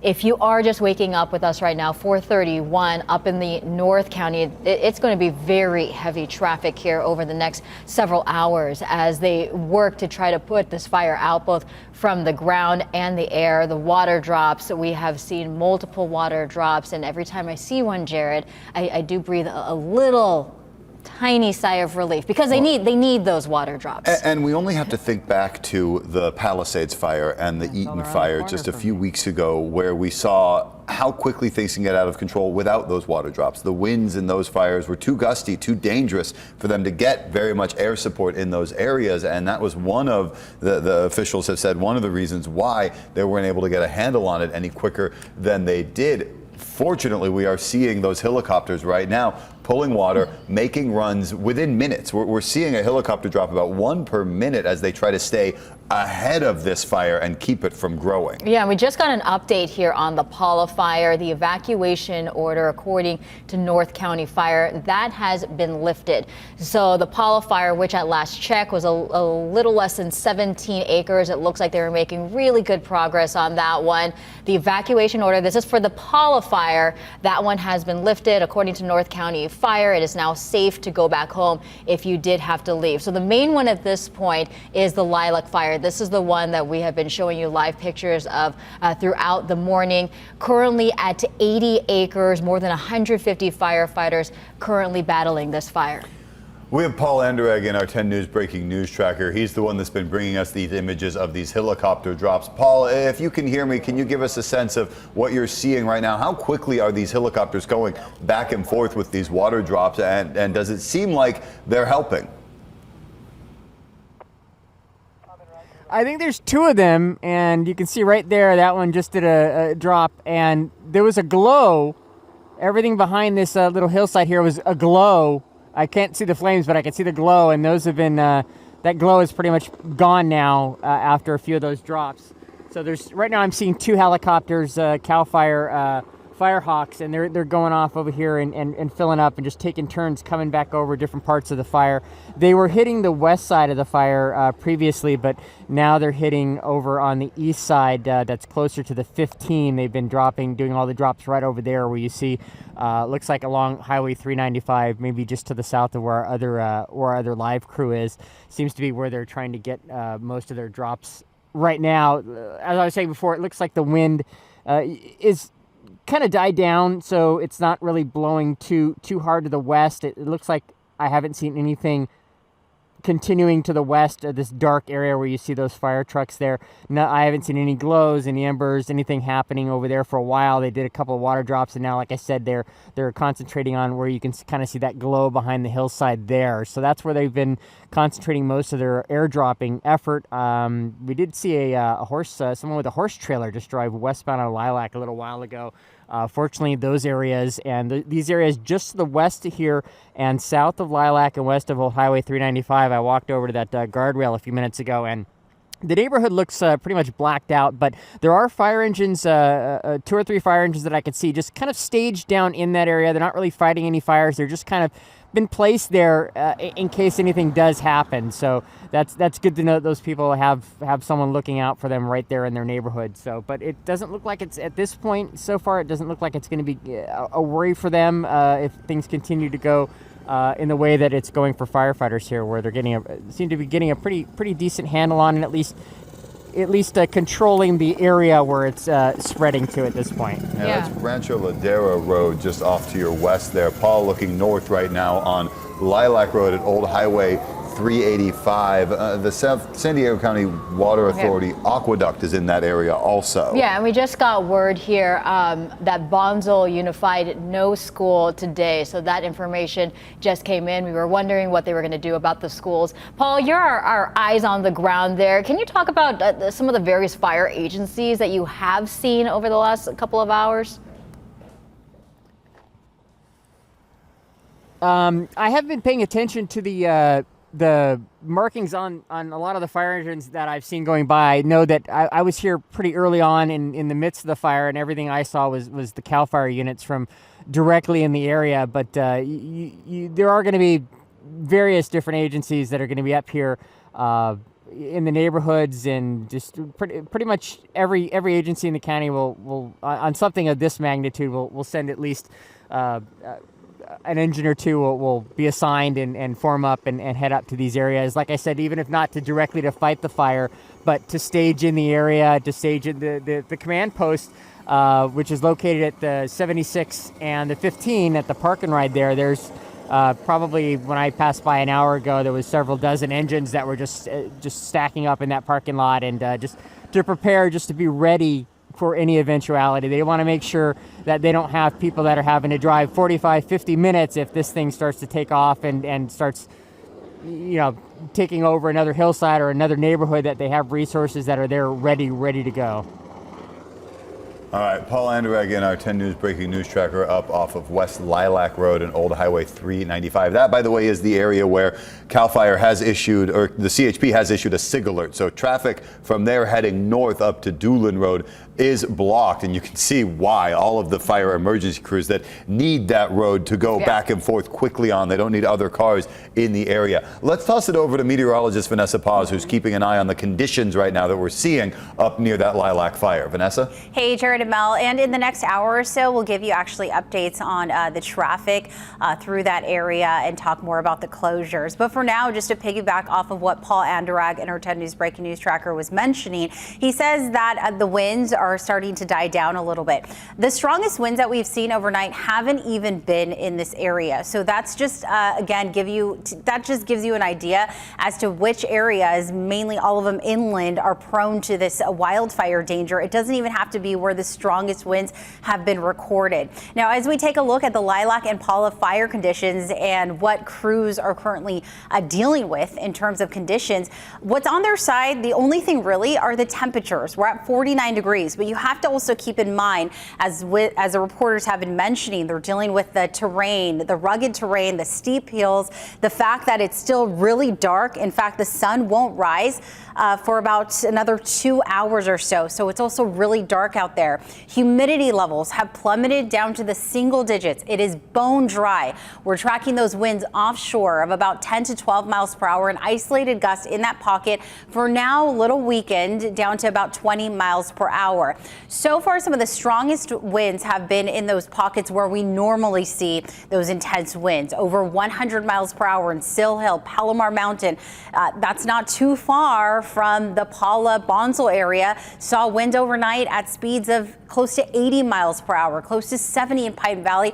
Paula Casino clocked in 63 mile per hour gusts. San Miguel in the South Bay 56 and Poway 53. Right now we're seeing some of the strongest winds continue to target the canyons and passes in those mountain communities right along the 8 freeway. Up in Julian, we're clocking in 30-mile-per-hour gusts. Meanwhile, Fallbrook along the 15 corridor, we're seeing wind gusts of about 10, 11 miles per hour. Relative humidity levels, however, are reduced in a major way, about 5 to 8% right now towards the inland valleys. Even Carlsbad right now seeing bone dry conditions. That's a neighborhood that's right near the water. 7%, 8% in Kearney Mesa, and about 10% in La Jolla in downtown San Diego. Winds, unfortunately, will continue to intensify over the next few hours. We are entering peak wind activity as we progress through the morning hours. They'll start to subside a little bit later on this afternoon, but they'll still be strong, especially along the passes and canyons. Isolated gusts will exceed anywhere from 70 to 80 miles per hour around those areas that normally see some of the strongest winds. And we won't really get a hold on these offshore winds until later on this evening into early tomorrow morning. That's when crews will likely see a break from these strong Santa Anas. So again, we are still dealing with these strong winds for at least the next 24 hours. Then looking ahead to tomorrow night into Thursday morning, we have a secondary round of Santa Ana winds. And we don't finally get a break until Thursday into Friday. So this is somewhat of a prolonged Santa Ana wind event that we are going to deal with. Now, the U.S. Forest Service issues the Santa Ana Wildfire Threat Index. This is, again, different from some of the other levels that we usually show you when it comes to the fire danger. Again, they have most of Southern California, including San Diego, Riverside, San Bernardino, LA, Ventura counties under that high level. Any fires that grow will spread intensely and rapidly. Take a look at the fire weather threat. I'm fast forwarding this to mid-morning, and you could just see that high level threat issued not only for the mountains and inland valleys, but also we're talking about some of the coastal areas under that fire danger, that elevated fire danger, areas like Camp Pendleton along the 5 freeway, right near the Orange County border lines, and all the way from Oceanside or near that Carlsbad, spanning towards the 15 corridor, just north of the Kearney Mesa area. I apologize, the text is a little small for me to see, so I can't really read the neighborhoods. Again, why is this all happening? This is a classic Santa Ana wind pattern that we've been seeing over the past few days. We have that area of low pressure, meaning high pressure at the surface. Those winds intensify downslope. Not only do they speed up, but they dry out the surrounding air parcels, which is why those humidity levels we've seen have plummeted. So those winds will continue to intensify as long as we have that area of low pressure set up over Southern California. All right, this is a live look from Fallbrook, still dark and early. Something to keep in mind as well, if you live in those surrounding areas, you also have to consider that we are going to be dealing with smoke. So the air quality is going to be heavily reduced, especially because those winds are blowing offshore, so near the water, over the next few hours. So it is important, again, if you're susceptible to those heat-related illnesses, you have asthma or you're elderly, I would hunker down at least today all the way into the afternoon until the crews can get a hold on these fires. Current temperatures right now, we are cool, but notice how we are seeing some 50s out there, and that's where we're seeing some of the strongest winds. So Vista right now, we're seeing current temperatures in the mid to upper 40s right along the 15 corridor. 39 is what we're tracking in El Cajon, but take a look at Kearney Mesa. Their current temps right now, 53 degrees, and that's where we're seeing some of the strongest gusts moving on in. Here's what I have on tap for today's highs. We'll be in the mid to upper 60s. Again, this is all good for the firefight. We won't be too warm, but it's those winds and those relative humidity levels that we are most concerned for. Again, still really dark and early. Sun won't rise until about close to 7 a.m. or so, setting tonight around 5:11. We'll talk more about what we can expect as we get your Tuesday going later on in my full forecast. We're taking a live look here at the Lilac Fire. Just some information that CHP has put out here. Again, a reminder that there is a SIG alert, so expect delays along the I-15 from Mission Road to Old Highway 395. As of now, no lane closures, but definitely expect some major delays as fire crews work this fire. We want to get back out now to Captain Johnson, who has been with us here all morning. Captain, thank you so much for staying with us. Can you give us the latest updates right now on this Lilac Fire? Yeah, fire crews are still continuing to make progress, but the fire is continuing to grow. The fire is over 80 acres now, still at a moderate rate of spread. There's still structures threatened at this time, as well as evacuation orders and warnings in place. It has confirmed that there has been damage to structures, unknown the extent of that damage. And we don't currently have any reports of any structures destroyed. There currently is 2 night flying helicopters on the fire that is assisting, as well as additional resources, including firefighting bulldozers, firefighter hand crews, and fire engines.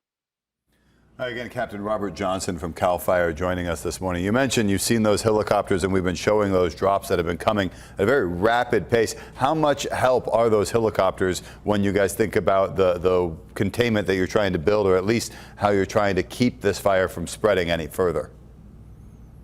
Yeah, the aircraft is always a good tool to have in the toolbox when fighting these fires. They work in cooperation with the ground crews.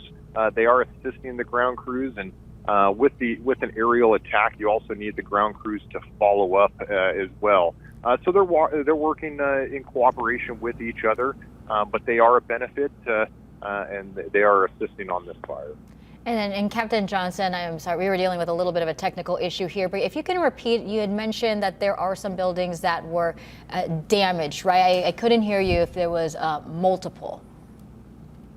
Yeah, we don't have a number, but I do have reports that there are damages to structures, unknown the extent of the damages, but we have not had any reports of any destroyed currently.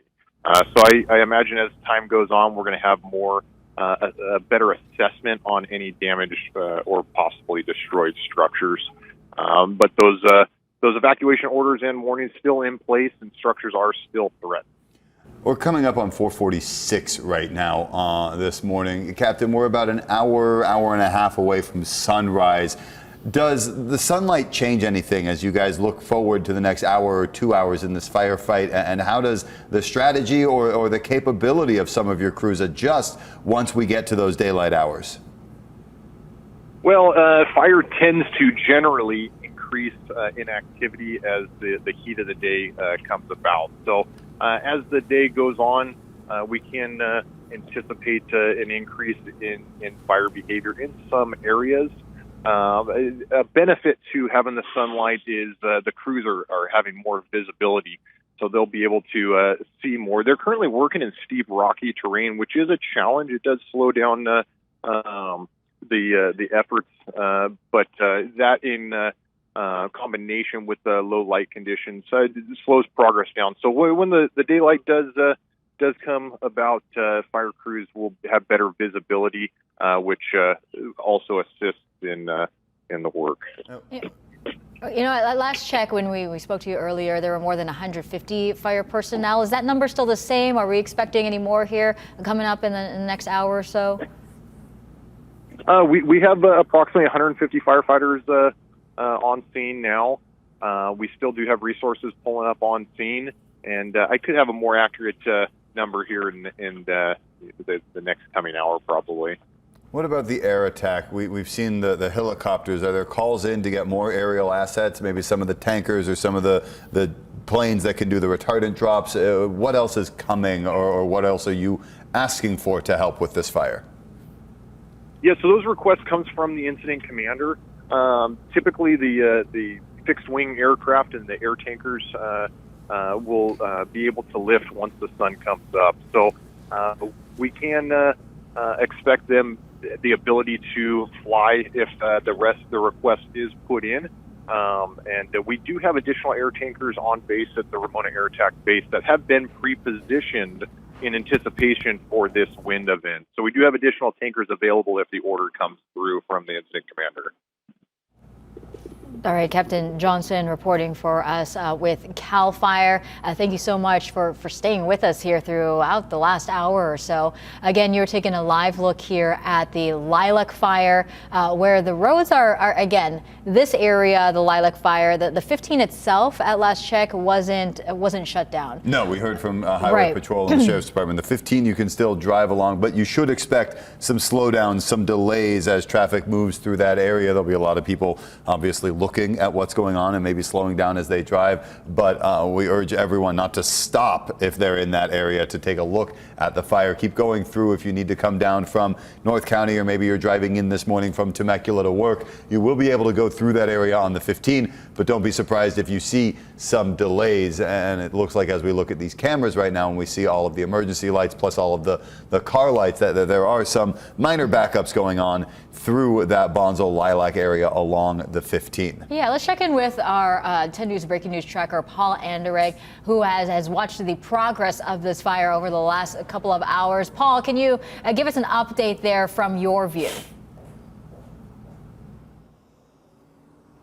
Well, you can see it. There's still more fire trucks that are showing up and just kind of positioning themselves. I don't see that glow that I saw before that all those helicopters were hitting, so I think they did a good job of knocking down a bit what they were trying to accomplish on that side. But this side is just, you can see it's just little sparks of fire up and down the hillside. Again, nothing extending past where those fire engines have been there the whole time that I've been shooting. So we do see that there are homes up here that you can see that, again, that's where they stationed those fire trucks at it. You can assume that most of these fire trucks are going to be where there are properties because none of them seem to be actively out pulling hose across this. These are very steep canyons. I was watching some of the hand crews over on the other side of the scene earlier when I first got here, and just imagine just having to climb almost straight up a rocky embankment to get to where you need to, carrying hand tools and things like that. It just you really have to give them a lot of credit for what they do. It's almost a thankless job at sometimes. No, yeah, it's very rigorous work and very tiring work as well. Paul Anderegg in our breaking news tracker right now. As we get closer to the 5 o'clock hour, we want to remind you that Bonzel Unified, all of those schools have been closed. So no school today, I guess.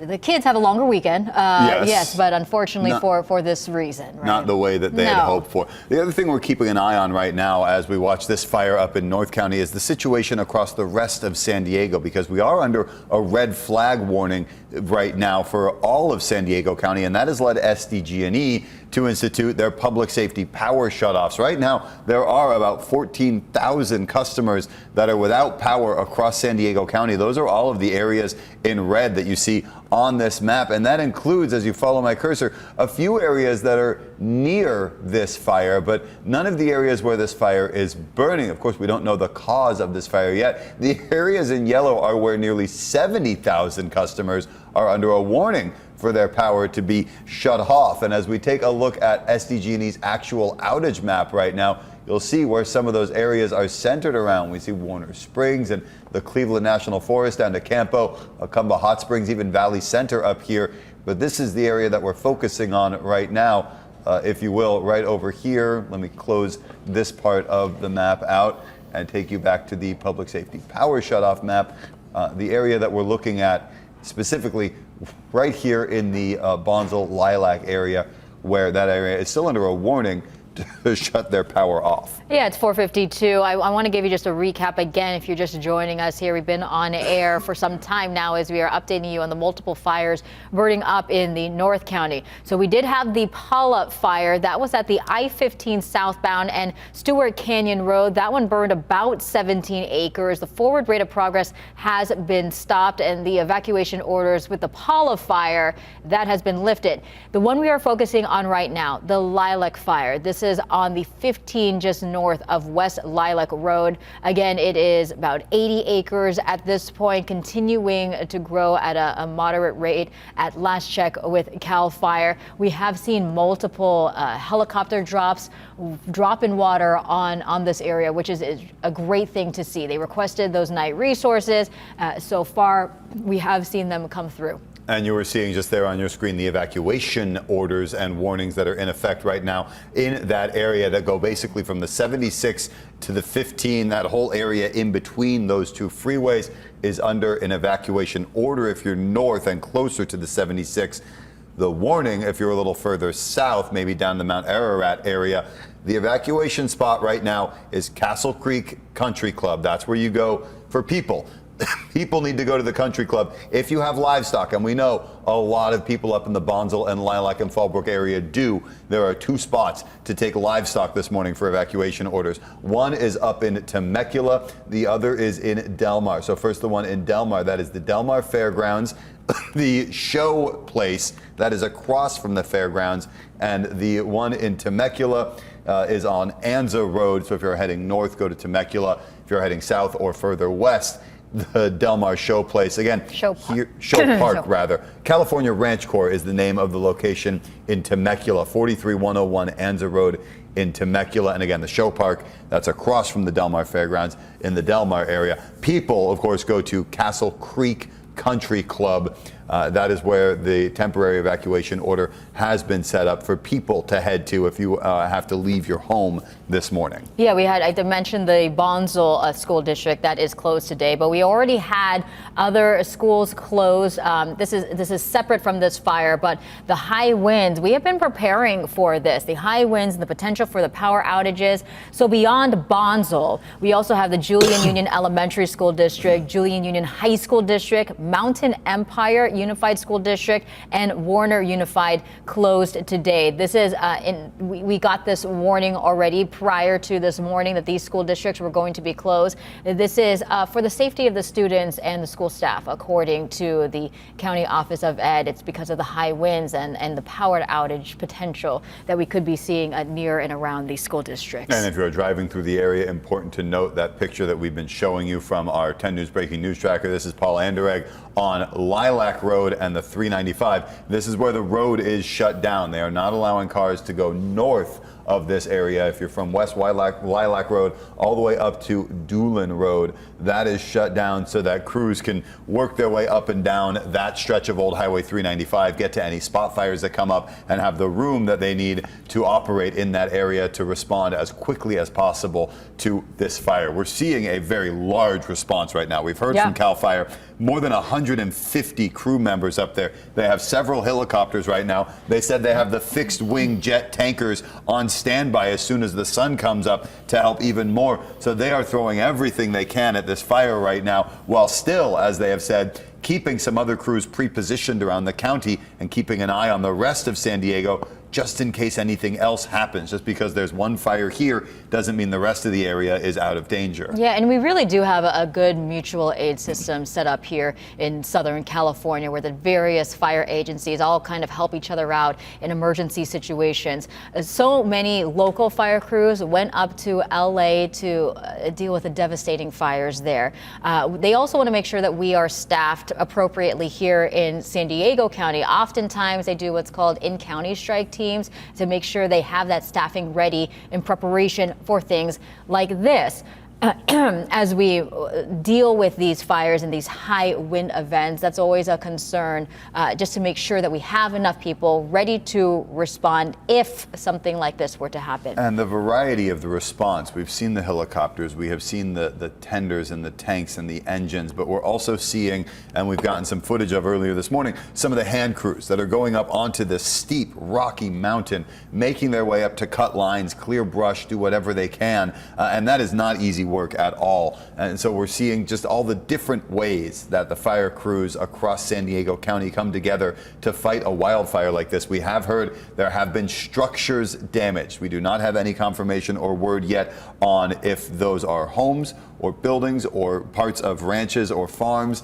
Just know that structures have been damaged, none destroyed though. And CAL FIRE right now says that their priority is containment and protecting structures and life. And this is an area, Melissa, that knows all too well the damage that a wildfire can do. If you are in Lilac and you've been there for a while, you only have to go back to 2017 to see the last time that a wildfire ripped through this area. Yeah, 2017. At that point, the Lilac fire, then it destroyed more than 150 buildings, damaged more than 60, and that one burned more than 4,000 acres. And you heard John Choi with North County Fire Protection District. That is exactly what they do not want. They want to attack this early, attack it strong, and make sure that it stays hopefully at this number. We have seen it growing throughout the morning again. This fire sparked just before 1 a.m., about 12:45 this morning. This was one of 3 fires that broke out overnight. There was the Paula fire. That one they have contained, or not contained, but stopped, if you will, at 17 acres. Forward rate of progress has stopped,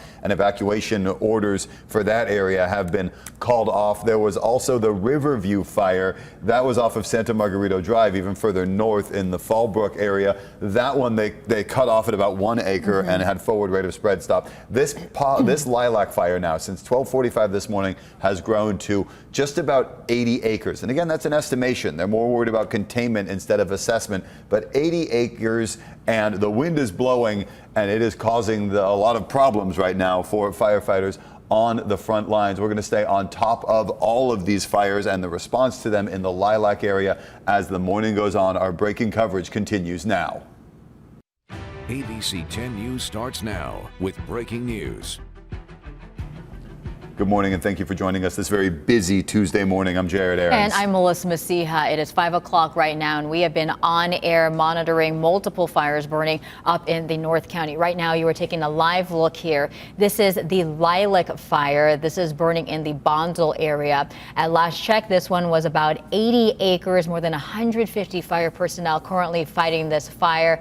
No containment that we know of at this point, but they are attacking this from the ground and definitely from the air, as we have seen multiple water drops. Now, this is a live picture from our 10 News breaking news tracker. He is on the West Lilac Road and Old Highway 385 looking north. So just to orient what you're looking at on your screen right now, to the right of your screen is the Lilac community. To the left, that's where Interstate 15 is. And as we zoom in, we see some of those aerial attacks. We've seen helicopters circling this area, going to pick up water, coming back, dumping it on the fire lines. And the response that we are seeing this morning has been overwhelming. How CAL FIRE and North County Fire Protection and the Sheriff's Department and all of the other mutual aid agencies are coming together to fight this fire. More than 150 people are assigned to this fire right now, crew members working to try and protect homes and protect lives. Right, yeah, more on the way. And we have multiple crews giving you up-to-the-minute updates on this fire. Let's go right now to our ABC 10 News reporter, Adam Campos, who is reporting live there at the Lilac fire. Adam.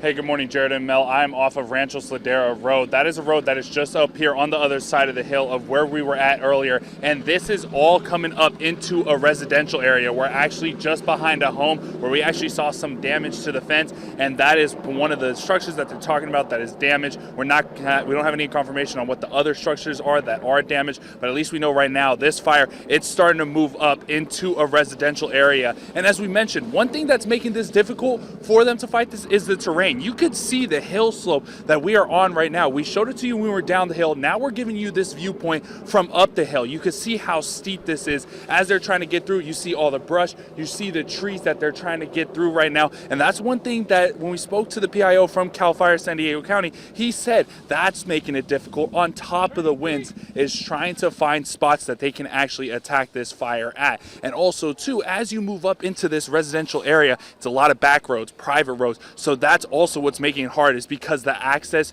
through the roads, it's very limited. It's not like this is an area where it's a lot of main roads where it's easy to get through when they were first battling it over towards I-15. Now it's about trying to find these small back roads to actually get in and try to stop the forward progress of the fire. And you can see it has torched this entire hillside right here just above I-15. And now again, as you start to move south and you start to move west, it is starting to threaten some of the residential homes that are here in this area, and that's what they're trying to avoid right now, is any spark ups happening over towards those houses. And again, with those houses, it's all private roads, small roads, so it's very hard to get all those crews in there, but they're trying to cycle them in right now. They have 2 helicopters, and we can see they just had a water drop happen right now just on top of the hill. They have 2 helicopters that are fighting the fire right now. They're the ones that are doing the aerial. Now was able to get a good portion of that hillside, and that's really what the main focus is going to be, is just trying to stop this fire from reaching those residential areas. And for right now, it's just going to be about trying to find the spots of where they can actually attack this fire because of the terrain that they're dealing with, and also too trying to make sure no other spark ups happen because of how dry it is out here. Jared, Mel. All right, Adam Yeah. Campos and photojournalist Chris Escobar. And if you could, Adam and Chris, show us those firefighters that we saw pulling the hoses and digging those lines just off to your left, because it's amazing to see the work that they're doing and how fast they operate and just, you know, how in sync they are with each other. This is what they do day in, day out. They're on 24-hour shifts, even longer than that at points. Again, so many people out there right now currently fighting this fire, more on the way. And I think one of the things that Adam mentioned, a huge challenge, because we know this area, it's rural, a lot of brush, and you're talking about those hillsides here. The potential for even some rock slides, that's a possibility as well, just because of how steep it is. Well, one of the reasons they've closed some of those roads in that area also is because of those rock slides. Adam, as we're seeing some of these pictures of some of the embers that are burning all around you, can you give us a sense of what the wind is like this morning? Because we are under a red flag warning. There's high winds. There have been some gusts all across San Diego. At Sill Hill, which is not near where this fire is, but just illustrates what some of the gusts can do, had a gust over 100 miles an hour. What does it feel like out there right now, Adam, weather-wise? Well, right now it's not as bad. The wind actually has calmed down tremendously since we were last out for our last live hit. And right now the wind has settled down. But earlier we saw just how quickly, when the wind picks up with the gusts reaching as high as they are, we saw how quickly the fire can spread after it jumped from the road that we were on this hillside that we're currently on right now. Once it jumped the road that we were on, hitting closer towards I-15, and then all of a sudden all the focus went over to fighting the fire on the other side of the road. So it's a matter of seconds in how fast these fires can spark up. But right now, a good sign is the fact that the wind has died down. So crews, it looks like they're starting to get a handle, and you're seeing a lot of smoke come up, and it's causing some visibility issues, but at least the wind is not pushing around, at least in the area that I am in right now. We are not feeling barely any wind. Actually, I'll say that we're barely feeling any winds right now. So that is a good sign for the firefighters. But as you guys mentioned too, you said they're moving in sync. That's exactly what's happening. As soon as one person leaves, the rest of the crew leaves, and they are all moving like in a group as a pack, just trying to find each area that they can get to try to avoid the forward progress of this fire. It's all in sync, something that they're probably practicing every day to make sure that they're prepared to battle these types of fires. All right, Adam Campos, thank you very much. We want to go to Paul Anderegg, our 10 News breaking news tracker, who's got a shot right now, what looks like a palm tree on fire, and you see the sparks and the embers flying off of it right now, almost like a fountain. Yeah, it's the embers that you worry about with some of the winds. Paul Anderegg, he gave us an update on your vantage point. Yeah, I wanted to show you, that was the area where I was saying it pretty much died down and there's nothing over there. And you can see this is the shot you've been looking at before. And then all of a sudden, this area just sparked up. And you can see it's going to be sending all those embers into that area over there to the left. So I don't know how, you can see some of these units up here. These fire trucks are now starting to come down the hillside. I'm going to assume that this water dropping helicopter is probably going to be assigned, or the next one coming in is going to be assigned to hit this before it can cause any sort of, additional flare up here.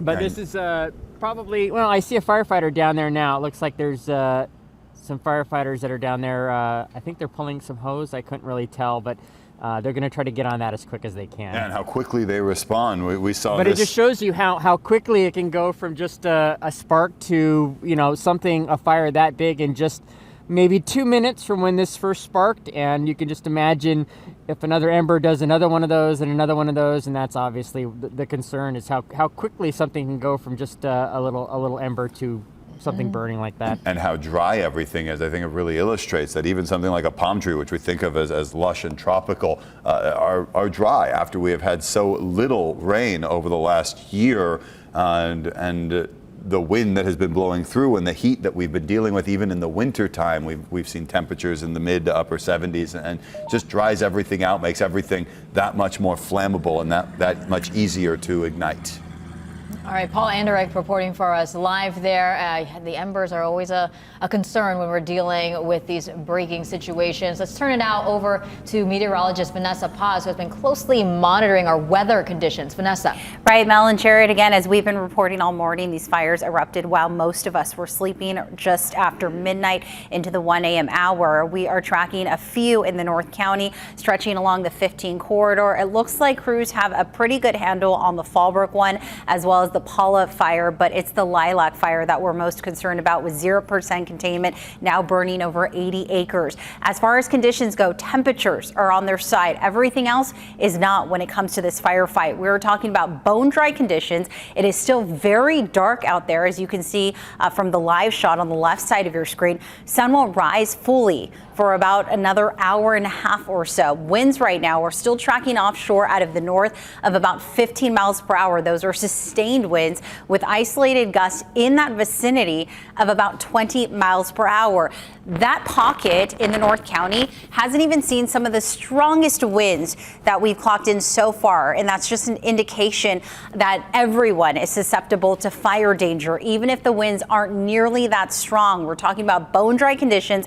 As Jared mentioned, the vegetation is just ripe for fire danger. All right, taking a look at current wind gusts, some of the strongest winds right now are targeting the mountains, foothills, and the canyons. Sill Hill right now is clocking in 54-mile-per-hour gusts. Meanwhile, 21 in Descanso, right along the 8, where a lot of people are traveling, especially in those high-profile vehicles. Alpine earlier saw close to 30-mile-per-hour gusts. And those winds will only continue to intensify as we get through your Tuesday morning.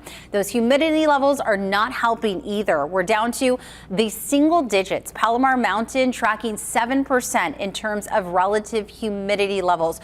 What that means, there is no moisture in the air, folks. 8% in Escondido. And once those winds come downslope, those offshore winds, they dry the surrounding air parcels even more. And we've had several of these Santa Ana wind events. Not only do they dry the surrounding air, but they dry out the surrounding vegetation as well. The U.S. Forest Service has been issuing this wildfire threat index over the past several weeks due to these Santa Ana wind scenarios. And it now has San Diego County, along with all of the counties, most of them to our north, under that high level, meaning any new fires, as we have just seen this morning, will grow very rapidly and burn intensely. And that will take us all the way through Tuesday night, and it could very well get extended into Wednesday, because we are expecting a secondary round of Santa Ana winds looking ahead to Wednesday night into Thursday. Now, this is really interesting because despite some of the strongest winds targeting the foothills, mountains, and passes, we are looking at the fire weather threat extending all the way towards the coastal areas between the 5 and the 15, even up towards Valley Center, Black Mountain, Ramona, Poway. And that looks to be extreme at that higher level all the way through mid-morning until it subsides later on this afternoon. Now, why is this all happening? It's the classic setup that we have in our upper level atmosphere. So we are looking at that area of low pressure, very similar setup to what we saw last week, the week before.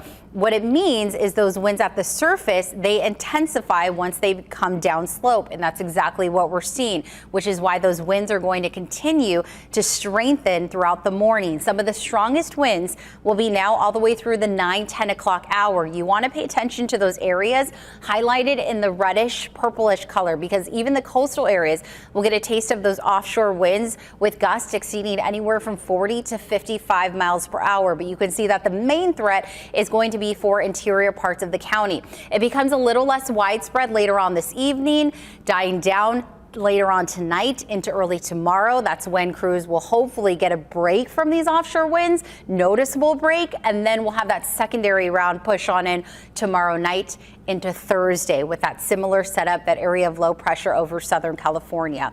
All right, here's a live look from Fallbrook. Again, still really dark and early, very cool out. We'll talk more later on my full forecast about conditions that we are expecting for the rest of the week.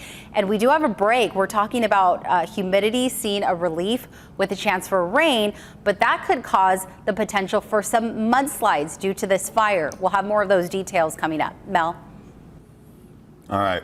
Thank you very much, Vanessa. We want to really quickly give everybody an update on the evacuation orders that are in place Right now, you see the map on the left of your screen. This is from San Diego County, and a large area that is under evacuation orders right now, stretching from where the 76 and the 15 intersect all the way south to about Mount Ararat. This covers West Lilac Road. This covers a good portion of Lilac and Bonzel. If you are in this area and you haven't evacuated yet, this area has been under evacuation order now for nearly 5 hours. It is time to leave. If you're in this area where San Luis Rey Downs is, a little south of the Mount Ararat area as it heads down towards Gopher Canyon Road along the 15, these are evacuation warnings, and the Sheriff's Department, CAL FIRE, have been telling people in this area to be ready to go. As for where you go, there are a few different evacuation sites that we want to tell you about. For people, this is the one to head to. Right down here off of Gopher Canyon in the 15, this is the Castle Creek Country Club. Yeah. This is where to head for people. And Melissa, you have the information on where people should take their large animals. Yeah, first of all, the Castle Creek Country Club, that one is 8797 Circle R Drive in Escondido. We talked about the animals, so many animals up in the North County.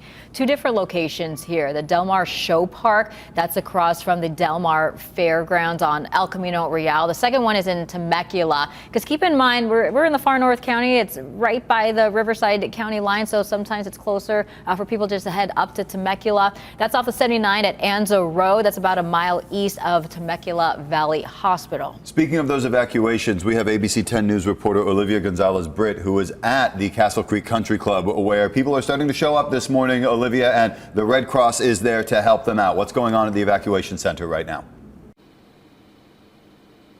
Good morning, Jared and Mel. Yeah, I'm here at the Castle Creek Country Club where people have already started to show up. We're in the parking lot right now. There's about a dozen cars, maybe close to 20 cars with people sleeping in their cars and trying to keep warm. It is quite cold this morning. No wind gusts in this area. And I'm here with Nat with Red Cross. You know, you just got here. Is the center open? Can people go inside? At the moment, the doors are locked, but we are here. We have snacks and water. We're making sure that people have what they need, and we're making sure that people are comfortable. How does the Red Cross help in these situations? Yeah, so we're still looking to understand the situation better, but people have been evacuated because of the fire, and we just want to make sure that people have what they need. Mm-hmm. In terms of the residents that you've already spoken with, are there any concerns for them right now? People are concerned with their houses, their situation, to be sure. We want to make sure that they're comfortable in the meantime. Mm-hmm. So you have snacks, you have water. What other things do you have? Yeah, so we got snacks, we got water, we got blankets, and we're working on the coffee machine for now, snacks and water and blankets. Mm-hmm. I think the blankets will be useful because it is quite cold this morning. I spoke to a resident that is in their car right now. She brought her cat. Her cat is freaked out. I think everyone is really freaked out in this situation. That fire has continued to spread. We will bring you more updates and more things that the Red Cross can bring to residents who have been evacuated. Live in Escondido, Olivia Gonzalez-Britt, ABC 10 News. All right, Olivia, and we're going to continue to check in with you throughout the morning. We want to go back now to re-emphasize these evacuation centers. So where Olivia is at, that's the Castle Creek Country Club. That is located at 8797 Circle R Drive. That is in Escondido. So the Red Cross is there. They said the doors are still locked, but they are prepared to help you if you do have to head over to this place here in Escondido. That's for people. Now, a lot of people have animals. As far as where you should go for those with large animals, two different spots. There's the Del Mar Show Park. That's across from the Del Mar Fairgrounds on El Camino Real. The second one is in the Riverside County area. This is in Temecula. This is off the 79 at Anza Road, about a mile east of Temecula Valley Hospital. Now, we've been talking a lot over the last several days about power shutoffs, Jared. It's been a lot of people affected by it. Yeah, it feels like we've been talking about this for the last couple of months because we've had these dating back to December, which I think illustrates how long we have been on this high alert for a wildfire like this. But right now, this is what the map looks like from SDG&E. Their public safety power shutoffs. These areas in red, this is where power has been turned off already this morning. About 13,000 customers in these areas. You see, most of it is centered around the Cleveland National Forest, kind of that 79 stretch as it heads south through Julian, the Cleveland National Forest, Campo, Jocumbo Hot Springs. There are a few areas around Valley Center, maybe over into Poway that are dealing with this, but a large area through Escondido and Santee and east of El Cajon that are all under warnings. There are nearly 70,000 customers that are in warnings for these areas, and I can show you on their outage map right now the areas that have had the power turned off. All of these blue dots are areas that have had the power turned off because of the public safety power shutoff, including, we've seen this one up here in Paula, where 264 customers were shut off earlier this morning. And again, the Warner Springs area has hundreds of people with their power turned off. And then here in the Santa Isabel, the Pine Hills area, even more that you see all across the eastern part of San Diego. The reason SDG and E always says that they do this is to prevent wildfires. They want to make sure that if something happens to one of their power lines, it maybe gets knocked down or a tree falls into it or something else happens, that doesn't spark a fire. Look at this in Poway right now. Oh, more than 1,000 customers in the Ramona area near Poway with their power shut off. So all of this playing out as we monitor the San Diego wildfires that are going on. This one right up here in the Lilac area. And again, here is the evacuation area. If you're in the mandatory evac, get out now. If you're in the warning area, get ready. Have your go bag ready to go. Have your car ready to go. If you have animals, get them ready to go as well this morning. Don't be caught unaware. Heed the warnings when you hear them. All right, it is 5:20 right now. We want to turn it over to our ABC 10 News reporter, Adam Campos. He has been on scene now for the last couple of hours, giving us updates here on the Lilac fire. Adam. Jared, Mel, I don't know if you just saw it right now. If you saw those trinklets of water, that was just an airdrop that just happened on the hill that we are at right now. We are off of Ranchos Ladera Road here in Bosnell. And like I said, we just had 2 water attacks happen from the air right now. I'm just trying to fix my mask, excuse me. But we just had 2 water attacks right now, and it looks like it was able to take out a good portion of what was lit up here on this hill. So that's exactly what we want to see. And I actually just got off on a text from the CAL FIRE PIO, and he says right now that the fire is still at 80%, but 0%, or it's at 80 acres, but 0% contained. So they haven't made any progress in terms of the containment. But the good news is, compared to when I talked to him about 30 minutes to an hour ago, is the fact that the fire hasn't moved any more acres. So that's some good news that we have. But again, just the focus right now is going to be trying to stop this fire from getting over this hillside that we're on right now, where it was burning earlier, and trying to make sure it doesn't reach any of the homes. And as I mentioned, with the homes in this area over the other side of this hill, it's private roads, so it's really hard to actually get in there and actually get access to the homes. And that's one of the biggest things, because of the terrain and the roads here on this hillside. It's tough for the crews to actually find the points at where they can fight the fire, but the crews, they're continuously moving up towards the homes, just trying to make sure that none of them are destroyed. They have reported some structural damage, but there haven't been any actual structures destroyed, and that's the good news that we have. So right now, again, 80 acres right now. It hasn't moved within the last hour that we spoke to the CAL FIRE PIO, but it is still at 0% contained. I'm going to continue to reach out to him to see any updates that we can get, and we'll go ahead and provide those to you when we have them. Jared, Mel.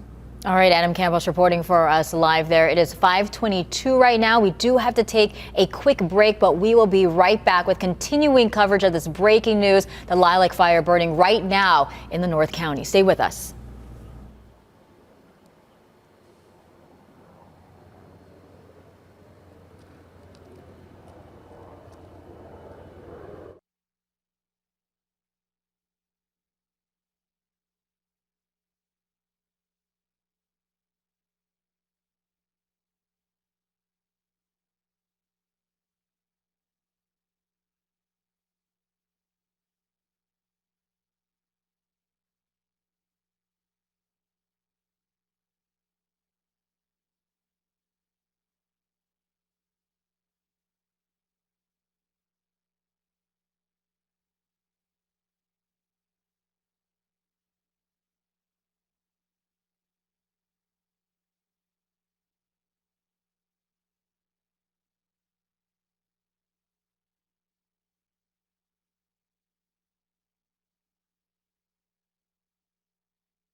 It is 5:25 right now. You're taking a live look here from our 10 News breaking news tracker. This is the Lilac Fire. It is burning 80 acres at this point. Still no containment. I do want to give a quick update. We did mention an evacuation center for large animals in Del Mar. That is not an option at this point. So we do have the one up in Temecula. They are working on another location for animals, but just a quick update here as a lot of this information is changing very quickly. Yeah, 80 acres right now is what CAL FIRE has told us. They have more than 150 crew members on this fire trying to build as much containment as quickly as possible before the sun comes up this morning. We've seen helicopters doing water drops. There are more air tenders on the way. Vanessa Paz is tracking the weather conditions. Melissa just told you about the animal evacuation centers. For people, we are going to the Castle Creek Country Club. That is where they are telling people to evacuate from this area. And that is where we have ABC 10 News reporter Olivia Gonzalez-Britt, who has been there for the last 30 minutes or so, talking to people who have evacuated this morning. Olivia, give us a sense of what they are going through right now as they deal with wildfire. Good morning, Jared and Mel. Yeah, I'm here at the Castle Creek Country Club where people have been evacuating here early since this morning, since that fire broke out, multiple fires this morning. I'm here with Paula, one of the residents who came here at 2 a.m. Paula, you have lost a home, right, from a fire before? Right, 2017, December. So those concerns, I mean, that's what you're most worried about right now, right? Yeah. Oh, yeah, absolutely. Yeah. So tell me this morning, how did you evacuate? Did you receive a notification on your phone or did firefighters knock on your door? Yeah, I got a notification on watch duty on my phone, and it said there was a Pala fire, and then a little while later it said there was a lilac fire. So we were in between both of those.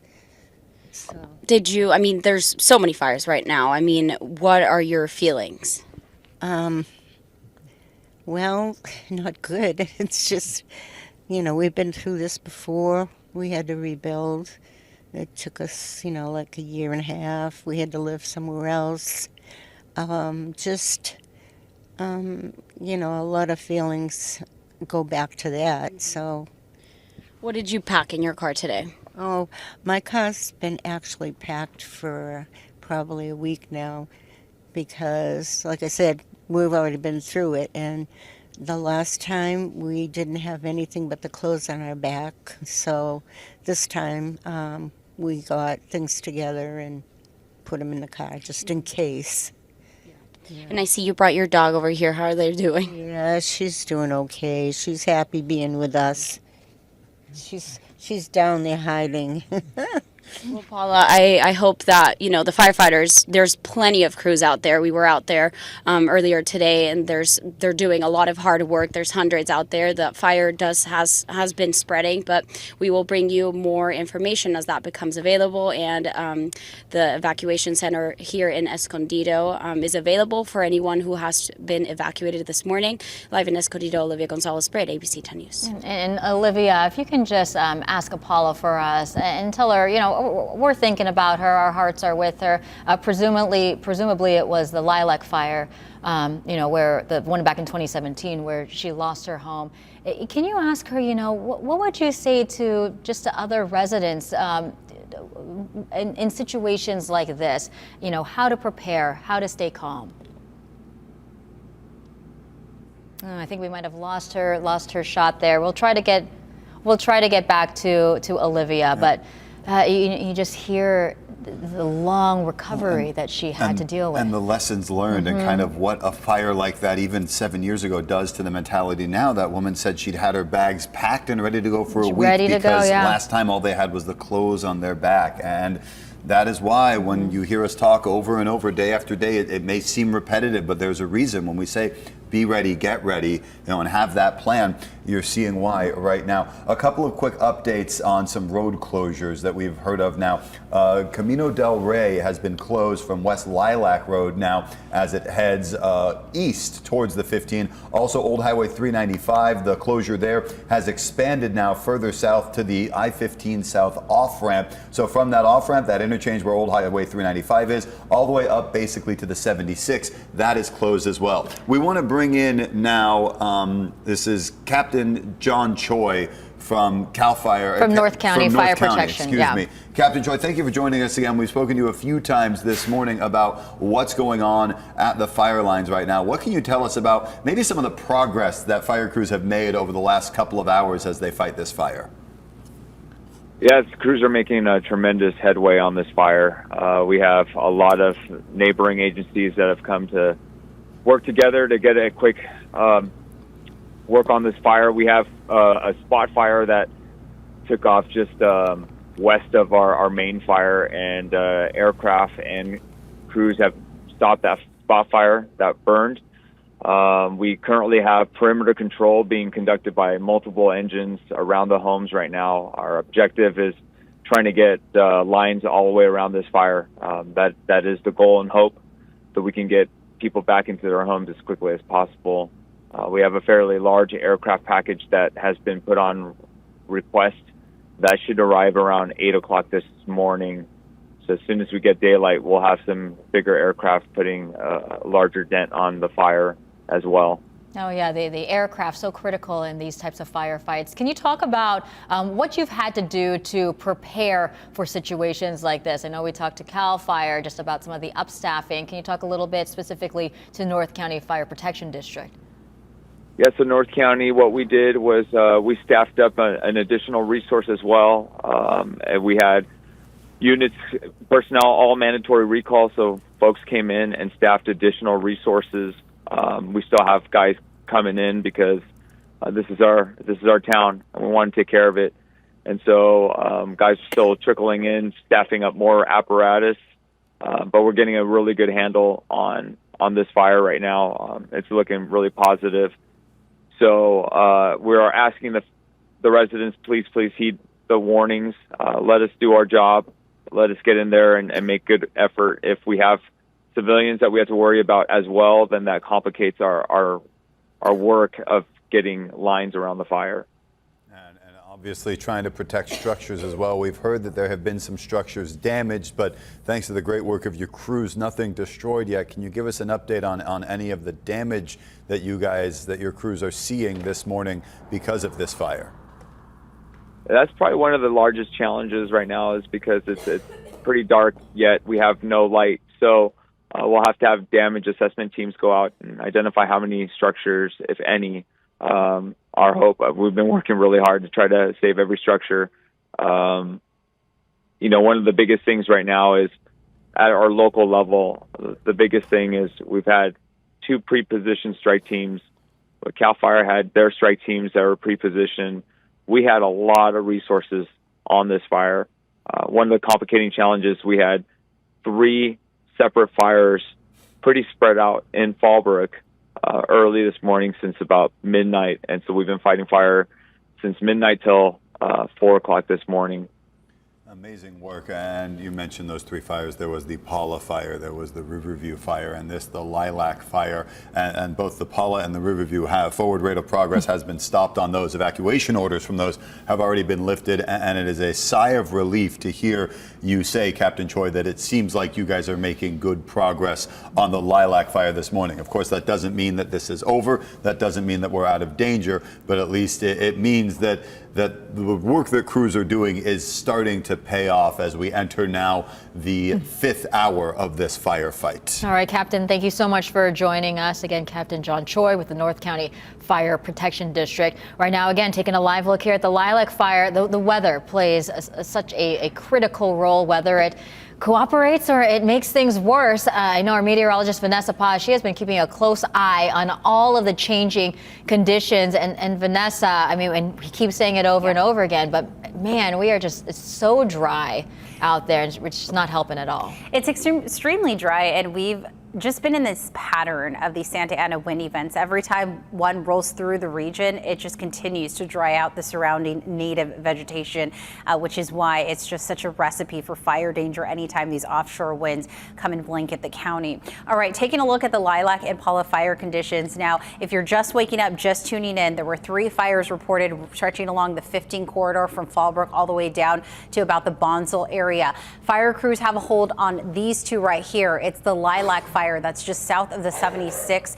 That's just near Old Highway 395 and Lilac Road. That's the one that we're most concerned about. Crews have 0% containment on it, and it has now grown to over 80 acres. As far as the conditions go, the temperatures are on their side in terms of the firefight. Right now, we're tracking about 49 degrees in that area. Humidity levels, however, are not. We're down to the single digits in terms of humidity. It is bone dry out there. About 8% relative humidity currently. Sustained winds right now, not too bad, out of the north of about 13 miles per hour, and isolated gusts right now are tracking at speeds of about 21 miles per hour. So the strongest gusts haven't even been in this area. That just shows you which areas are susceptible to fire danger, and it doesn't even have to be where we're seeing some of the strongest gusts. Currently, we are tracking those isolated gusts across the passes, canyons, foothill communities, anywhere between 30 upwards of 50 miles per hour. It's continuing to fluctuate between that range of 35, 55. Harrison Park right now clocking in 47 mile per hour gusts.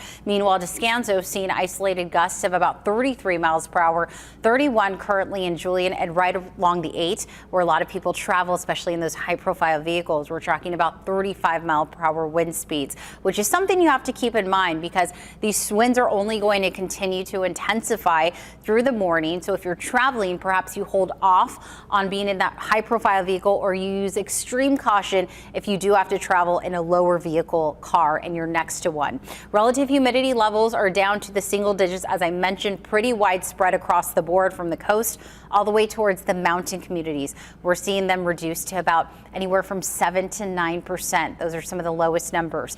The Santa Ana Wildfire Threat Index has most of Southern California, including the San Diego County region, under that high level, meaning any new fires that grow will spread rapidly and intensely. So we are, in other words, under extreme fire danger today. The fire weather threat will be elevated not only for the inland valleys as well as the mountain areas, but also for some of our coastal communities, those neighborhoods that hug the areas south of the 78 between the 5 and the 15, Poway, Mira Mesa, just north of those neighborhoods. They could experience, again, high fire danger and be susceptible to wildfires, as we have just seen this morning. The wind gust futurecast still has those winds strengthening this morning all the way through the noon hour. Some of the strongest winds will peak around 8, 9, 10 o'clock. They'll weaken a little bit this afternoon, but we really won't start to see that break from Santa Ana's until later on tonight into early tomorrow morning. Then we have a secondary round, not as strong, but as long as crews have 0% containment, that means that we could actually see, again, those winds impact that wildfire. All right, taking a look at your European model, this is activity aloft. So we have that classic Santa Ana setup, that area of low pressure over Southern California. That pushes out of the way. We have a secondary one that's going to bring us our second Santa Ana wind event Wednesday and Thursday morning. And then we have a third one, but that third one actually hangs offshore, and that's expected to bring us rain finally this weekend. Not only could it bring us rain, but also some mountain snow in elevations that hover around 4,000 feet, which is what we desperately need. However, due to the fires and rain, we could have now the threat for mudslides. That's something we will keep our eye on as we inch closer to the weekend. And we could have that rain actually stick around all the way through early next week. That is significant. It's what we desperately need. All right, this is a live look from our Fallbrook sky cam, again, where those wildfires are burning. Right now, it is still really dark out. The sun won't fully rise still for about another hour or so. And again, when the sun rises, we'll likely see all of the smoke. So if you live in those areas, you're susceptible to those respiratory issues, you have asthma, or maybe you're elderly, you want to make sure that you stay inside, limit outdoor activity today. Current temperatures right now are in the 30s and 40s. Here's what I have on tap for today's highs. 60s along the coast. We'll be in the low 70s for the inland valleys, 40s in the mountains, and we'll be in the low 60s in our deserts.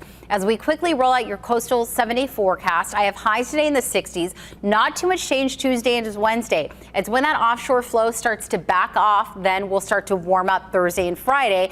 Then we'll have that push of onshore flow this weekend, and we could finally get the rain that we have been praying and hoping for.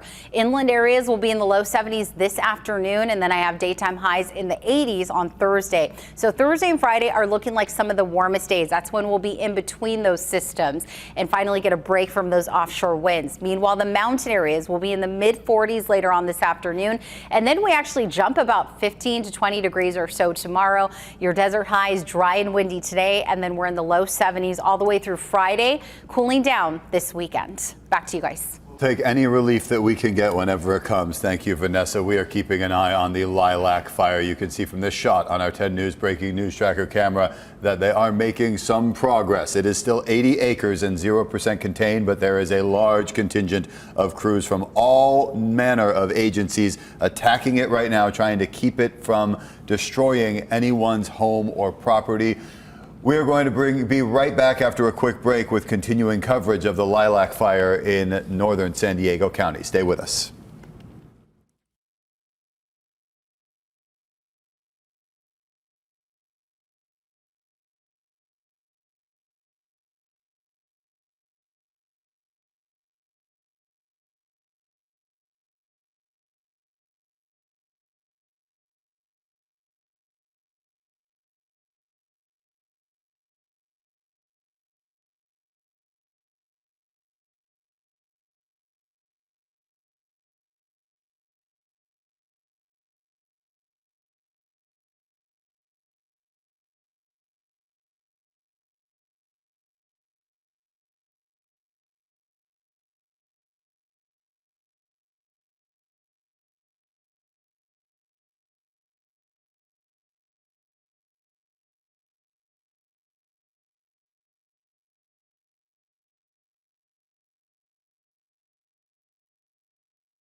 It is 5:44 right now on this Tuesday morning. We have been closely monitoring the lilac fire. This is a live look here of the scene. When we've seen the flames come and go here from this vantage point. We saw that tree on fire earlier. Palm tree? Looks like, yeah. Looks like that's out right now. This is on Old Highway 395 at West Lilac Road, looking north and west. So the 15 is just to the right of your screen to kind of orient you with what you're looking at. And we see all those pock marks of flames up the mountainside. ABC 10 News photojournalist Paul Andreg is there right now in our 10 News breaking news tracker. Paul, you have been there for quite a while this morning tracking the progress of this firefight. What have you seen from your vantage point of the progress that crews are making? Well, fortunately, I haven't seen any more anything spark off to the west here where that tree was. The helicopter made a few hits on that and it went away. Now the helicopter seems to be going over the hillside into, I think they're saying there's like an orchard or something on the other side of the hill there. It looks like it's going to do another water drop right here. So it looks like they were able to get most of the main bulk of fire that were going on what they would call the front of the fire, the part of the fire that's moving. So that was where they were going off to the left there at the head of the fire, and now they seem to have gotten a better control of that. So they're coming back and they're trying to just hit all this area that's just continuing to just burn. And we've spoken to you several times about just the terrain here. So when I zoom in here, I know it's dark, but you're not going to see firefighters walking around here because it's extremely treacherous terrain. You'll see some down here like on the edge. But you just to get all these areas up here, it's a lot easier just to hit it, let it kind of be like it is for right now, since it's not spreading. The winds aren't too bad. Hit it with the helicopter, hit it with aircraft later on, just to saturate that area so that it doesn't, if they were to leave in another 12 or 24 hours, they don't want the area to spark back up. Yeah, the aerial assault is so key with that treacherous terrain that you were talking about. We've seen numerous water drops, and you heard John Choi tell us earlier with North County Fire Protection District that more are on order, and hopefully that will continue as the sun comes up. A lot of fire crews on scene right now, a lot of roads blocked, so just make sure you avoid this area as they continue to battle this lilac fire. Yeah, that area that Paul was just showing us, that's Rancho Ladera Road, that's Mountain View Road, and he mentioned an orchard. I'm looking on a map right now, and it's seeing a few homes, and the aqueduct also is in that area.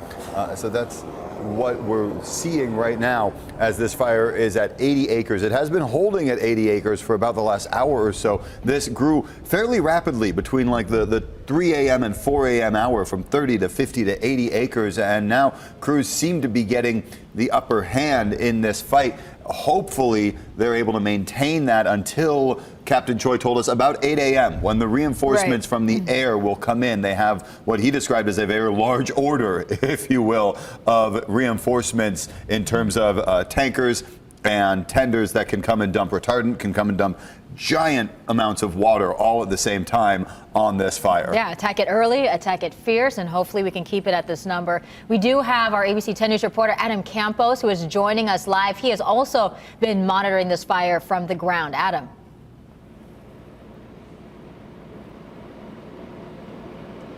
Jared, Mel, I am here on Old Highway 395, and just earlier we showed you what the perspective looked like from on top of this hill, and we told you they had 2 water drops happen in that time we were there. We actually got hit with some of the water, and now take a look at the hillside at this point in time. Just maybe about 20 minutes later, you can see how much progress they've actually made, because earlier, before we went up to the hillside, this entire hillside was in flames, and then now it is more contained. And then you could see the fire crews, they are starting to get up. And when I spoke to a firefighter not too long ago when we were up on the hill, he said that's their main priority right now is just to make sure that no spark ups happen on this hillside, try to knock out any small flames that are up on the hill. And because you can see that's what a majority of what it is on this hill right now. It's just those smaller flames that they're still trying to knock out. And when you see the firefighters right here, they're all piled up right here in this area. But then now the job, as we've been mentioning, the terrain, you heard Paul say it earlier, trying to make it up this hill. They first had to go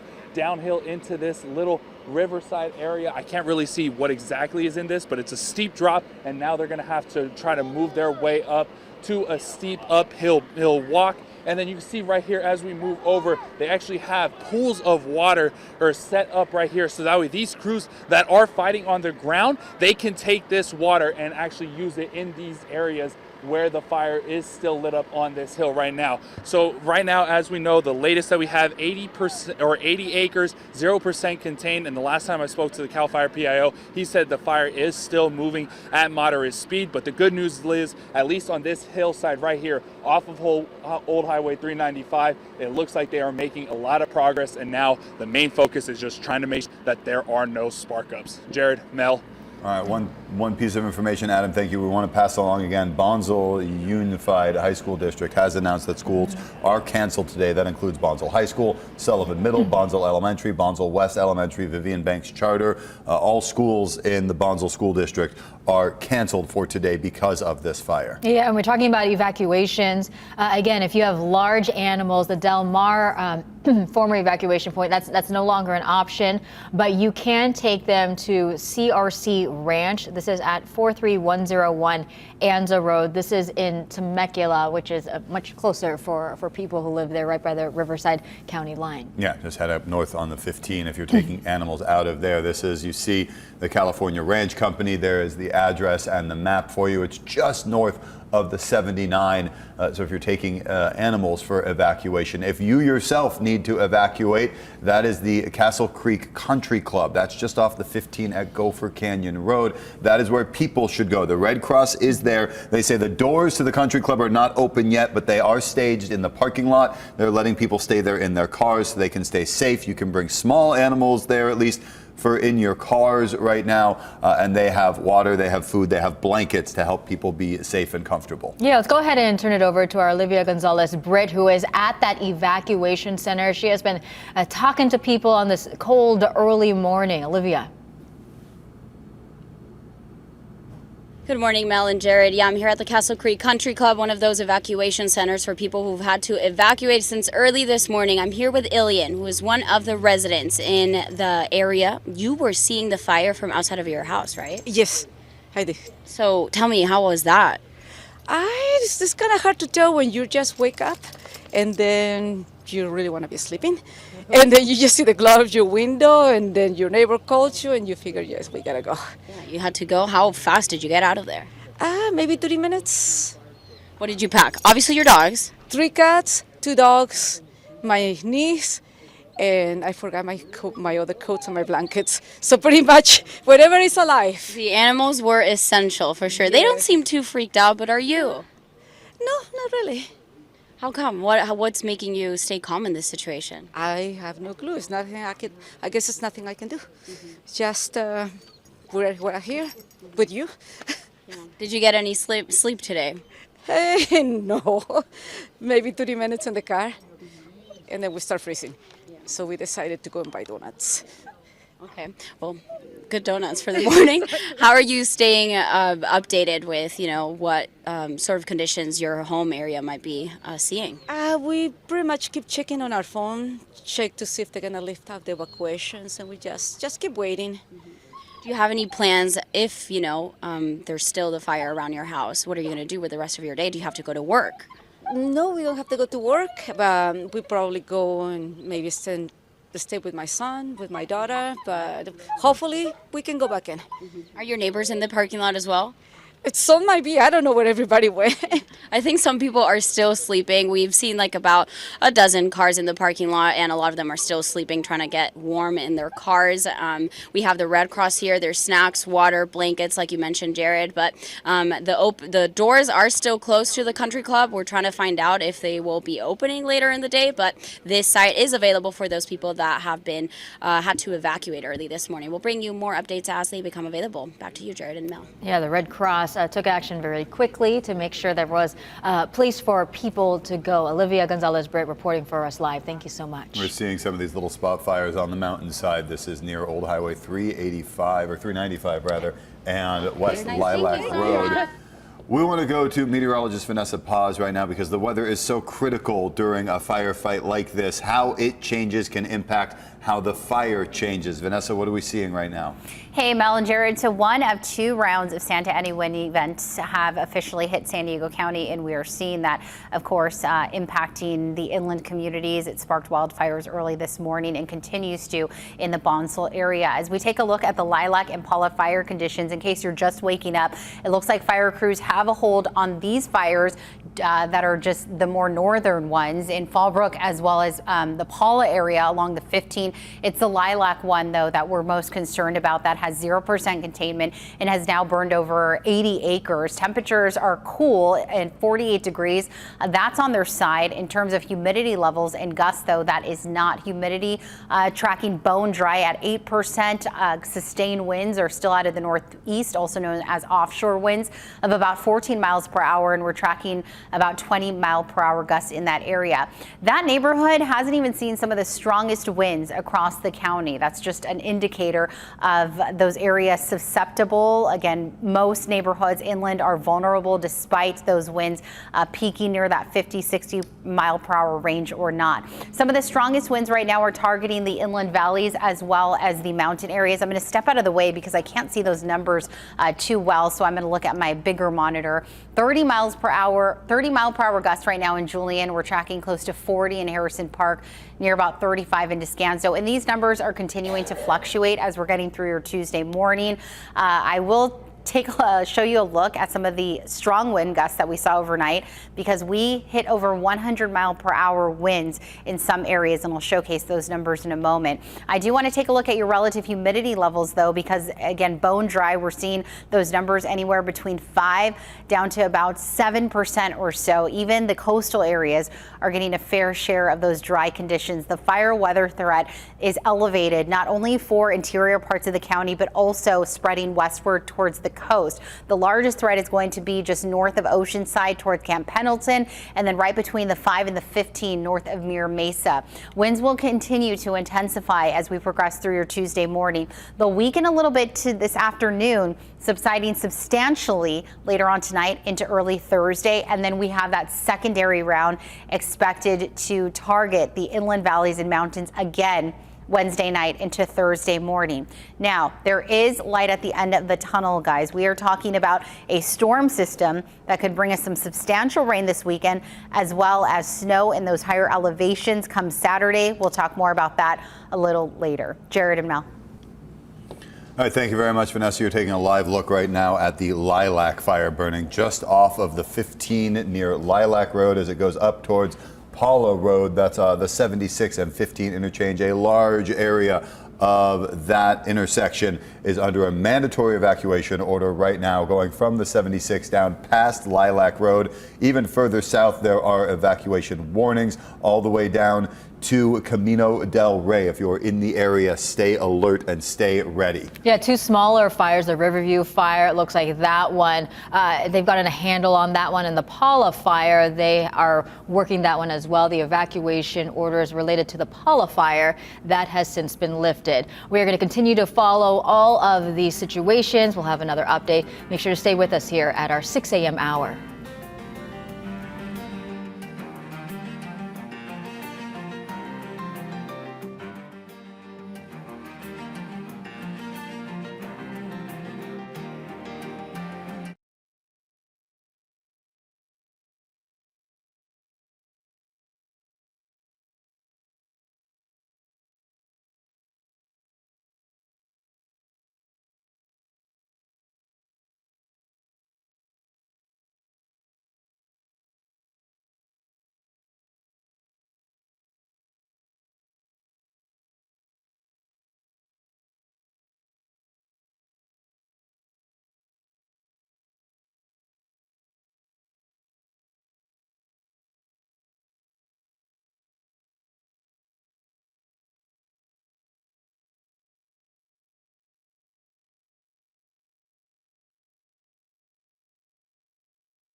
ABC 10 News starts now with breaking news.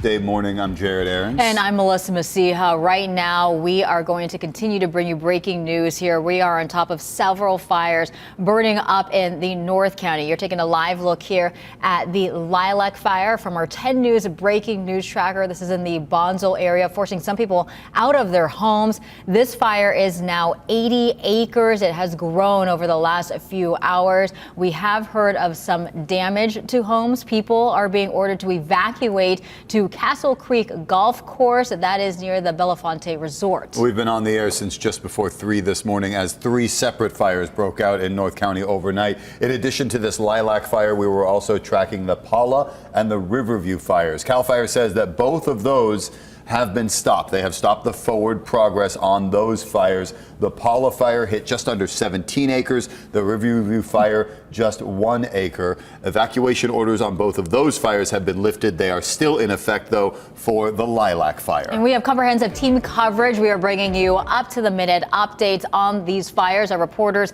Adam Campos and Olivia Gonzalez-Britt, they are on the ground monitoring the Lilac fire. And pinpoint meteorologist Vanessa Paz is tracking the winds and the dry conditions that are whipping up these flames. Let's start with Adam, who is on the front lines with fire crews. Adam, you have been tracking this fight all morning long, watching the work that these crews are doing. What are you seeing right now?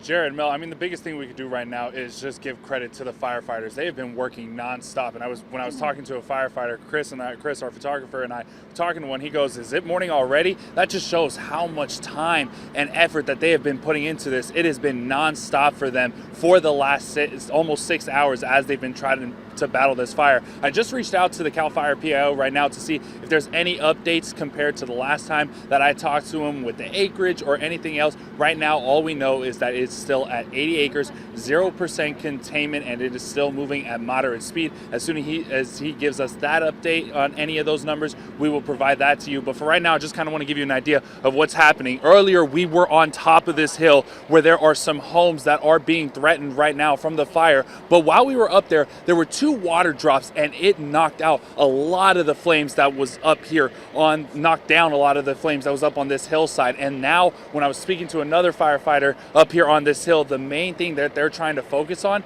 is just making sure that there are no fire or any flames that spark up and possibly create another big fire. It's just all the small flames right now that they're worrying about knocking down. It was just earlier we saw about 20 to 30 firefighters actually just come up and move into the hillside. You can see the small lights of them moving up, and that's one of the biggest things that's been difficult about this fight is the terrain. We've heard Paul has mentioned it because of how dry it is right now, and because of the terrain trying to work uphill and then also deal with some steep downhill trends as well. That's making it a little bit complicated. And when it comes to fighting the fire with the homes, a lot of the roads back there for the homes are private roads, so they're very small and it's very limited space that you can get through. So trying to get that effort of protecting the homes was a little bit difficult, but for right now, from what we've seen, there's a few structures damaged, but the rest of the homes that trail back more west, those are safe right now. So again, the biggest focus is just going to be them trying to focus on this hill, making sure that no fires spark up again. And the lucky thing is right now, the winds have died down a lot. We haven't felt as many strong gusts as we saw earlier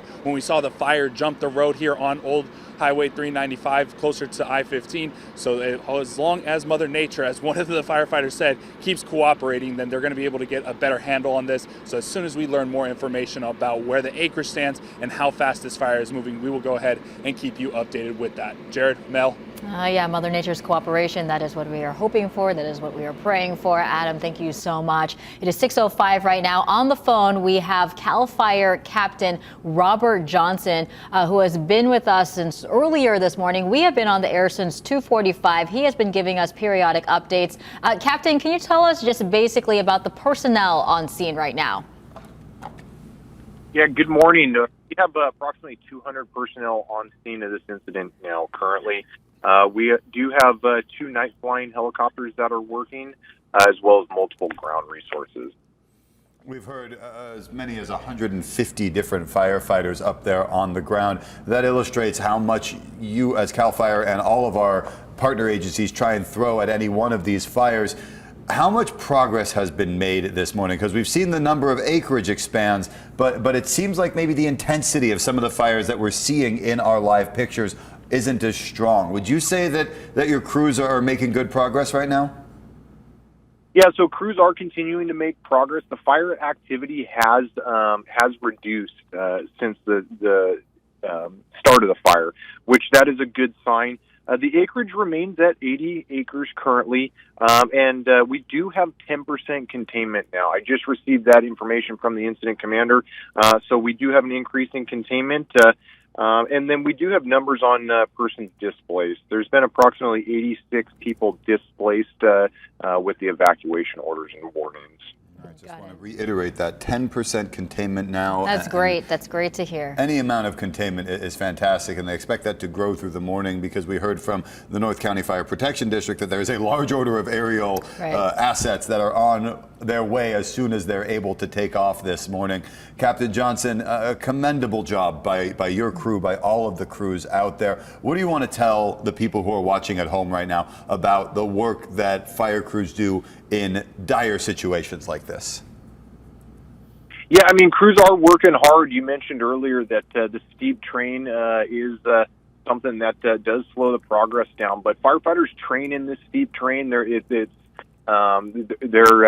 They're familiar with the steep terrain, but it does slow down the effort. So they are in good spirits. They're working hard, and like you said, we do have orders for additional aerial assets as soon as the sun comes up this morning. So we should have additional resources on scene here shortly, and we're hoping to continue to make good progress and build on those containment lines. Well, you know, we're talking about the terrain. Is there any fear of rock slides? Because we've been watching just how steep it is, just other kind of challenges that you guys are dealing with this morning. Yeah, absolutely. We see rolling material, large rocks that come down in terrain like this. So it is a safety hazard for fire crews. And one element that increases that risk is the dark. So in the nighttime hours, it's hard to see those rolling materials. So it increases the possibility for injuries. So firefighters have to remain alert at all times as they're working, and that is one factor that the safety of the fire crews on the scene on this steep terrain does improve as the daylight starts to come up. Captain Robert Johnson from CAL FIRE, thank you very much for giving us that update, that great news that he just shared. Yeah. 10% containment. Obviously, that is still a long way to go, and still a lot of work to do, but congratulations to the crews out there for getting that at least to this point this morning and fighting what is a very difficult firefight on those mountains with the wind that has sparked this morning. Captain Robert Johnson from CAL FIRE, thank you very much for joining us. And we want to stay with some of the live pictures here at 6:09 on this Tuesday morning. So 10% containment, that is the latest information. More than 80 people displaced by this fire. We've been talking about the evacuations as well. So if you are impacted by this fire, you do have to evacuate.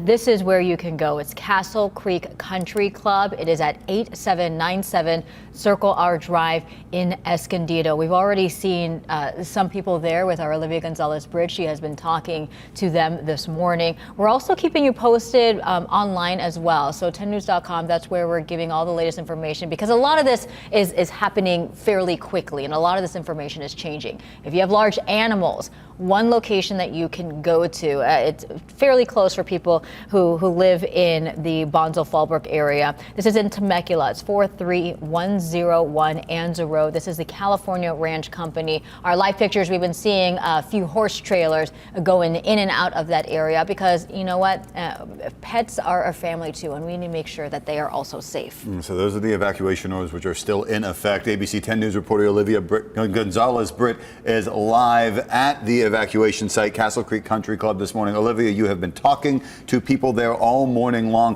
What's the sense that you get from them about how they're handling this emotionally? Because we've heard, even from some of the interviews you did earlier this morning, these are the same people that were evacuated in 2017. Some even lost their homes just 7 short years ago in the first Lilac fire. Yeah, that's exactly right, Jared and Mel. For a lot of these people, this isn't something new. It's something that unfortunately they are having to be used to. I'm here with Paula, and she lost her home in 2017 to the fire. How was that? You lost your home. I mean, I can't even imagine having to start over after that. Well, we had a lot of help from the Red Cross. They were wonderful in our church, Riverview Church, and everybody that in town, if they knew that you lost your house, they were really, really, really helpful with. And now, a couple of years later, you're dealing with the same potential of potentially losing your home. What are your thoughts and feelings right now? Well, I don't want to go through that again. That's about it. I just it was a long stretch going through it, and we had lost all our documents, and those all had to be updated, and just clothes and precious things that our grandchildren and children gave us. Everything was gone. It was traumatic. Yeah. I'm sure it was traumatic. And, how are you keeping calm in this situation right now? I mean, your demeanor right now is you can't really do anything, right? That's right. You can't. I'm just glad that we're here and we're safe, and we have our little dog, and we're warmer than you. You're outside the car. Thank you, Paul. I appreciate it. Stay warm in those cars. A lot of people are starting to wake up now. There is coffee, food, snacks that the Red Cross is offering. And if you are having to be evacuated this morning, this is one of those locations that you can go to. I have spoken to a woman a couple of minutes ago. She told me that she believes that she lost her home. So there's a lot of feelings right now as people are trying to stay safe here. But we will continue to stay updated. We'll try to find out also when the doors of the country club will be open. I'm going to make some calls and try to find that information out for everyone. Live in Escondido, Olivia Gonzalez-Braid, ABC 10 News. All right. Again, to reset a little bit, the lilac fire right now, 80 acres with 10% containment. And as the sun starts to come up, we will get a better look at the damage that it has done. We'll be back. Also, weather is so important in a situation like this. We'll be back with a check of the forecast and the current conditions right after this. Stay with ABC 10 News with our continuing coverage of the lilac fire.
It is now 6:16 on this Tuesday morning. We have been monitoring the lilac fire burning in the North County. Right now, we want to get to our ABC 10 News reporter, Adam Campos. He has been on scene for the last couple of hours, giving us up-to-the-minute updates on what is going on there. Adam.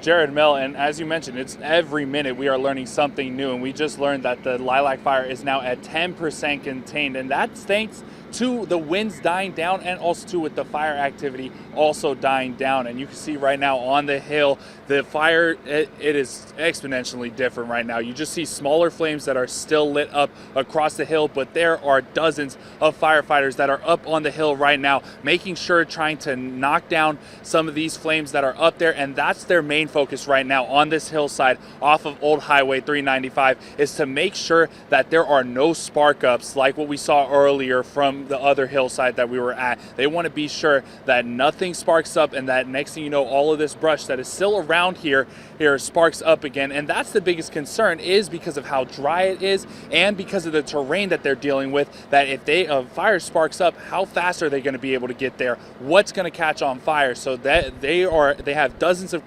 firefighters up there right now trying to knock down all the rest of these flames that are up there. And they actually have pools of water sitting down here at the base control right now. These are all filled with water. They're bringing that, carrying it on as they go. They're also using it for some of the trucks here. And now the biggest thing too is it's been dark all night because of when this fire lit up, and now we're starting to get some sun and some light starting to pop up, and that means it's going to be easier for these firefighters to actually maneuver through such rough terrain. So hopefully once the sun starts to come up, it'll be a little bit easier for the firefighters to try to knock this out. Again, what we know right now, 80 acres, and it is now at 10% contained, and they are making some good progress on trying to fight this fire. Jared, Mel. Thank you very much, Adam. Good progress, and being helped a little bit by the weather this morning. We want to send it over to meteorologist Vanessa Paz for a look at our current conditions and what we can expect throughout the day that may impact the firefight. Vanessa?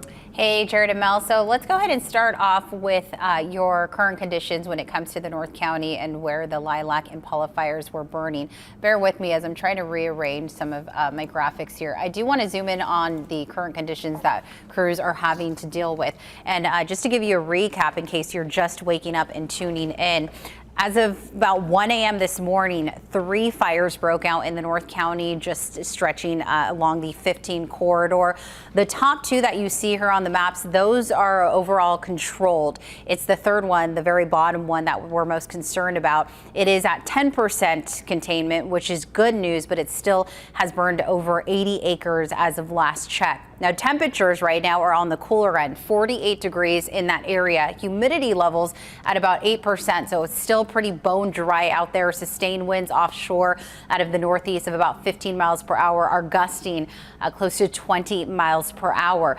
This area that where these wildfires have sparked, it's not even an area where we saw some of the strongest gusts overnight.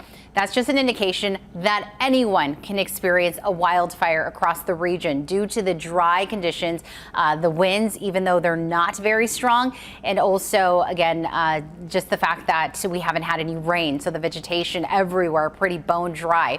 Here is where we've seen some of the strongest winds, however. Sill Hill, I actually had to chat with the National Weather Service this morning and make sure that the numbers were accurate that I was seeing across some of our reporting stations. They did confirm that this is an accurate number. 102 is what Sill Hill hit overnight in terms of gust. We got close to 80 miles per hour in Palomar Mountain.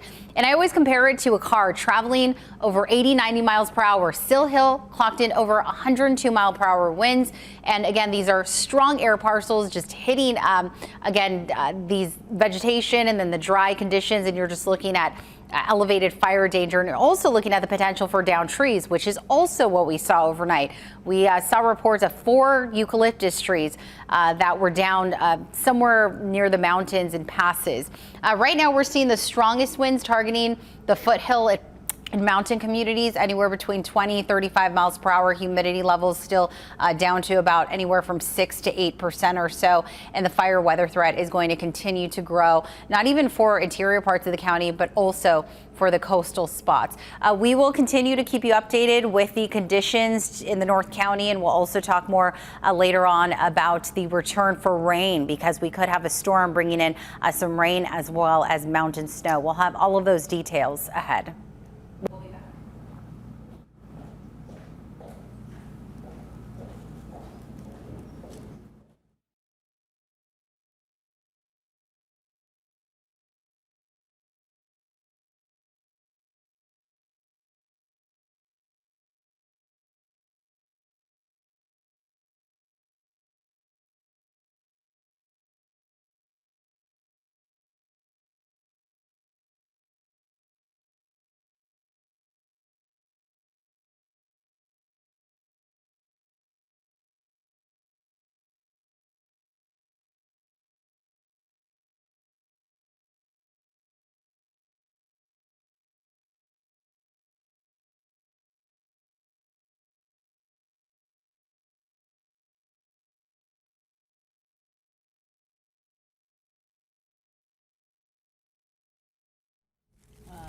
What are we doing?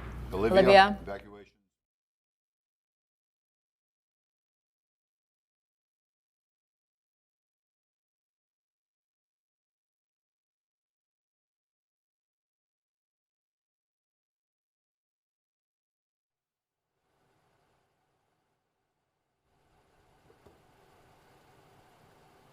Yeah, I can hear you. Hello. Hello. Hello. Hello.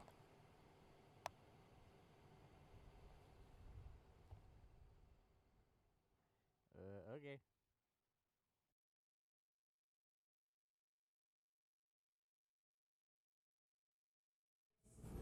25021B.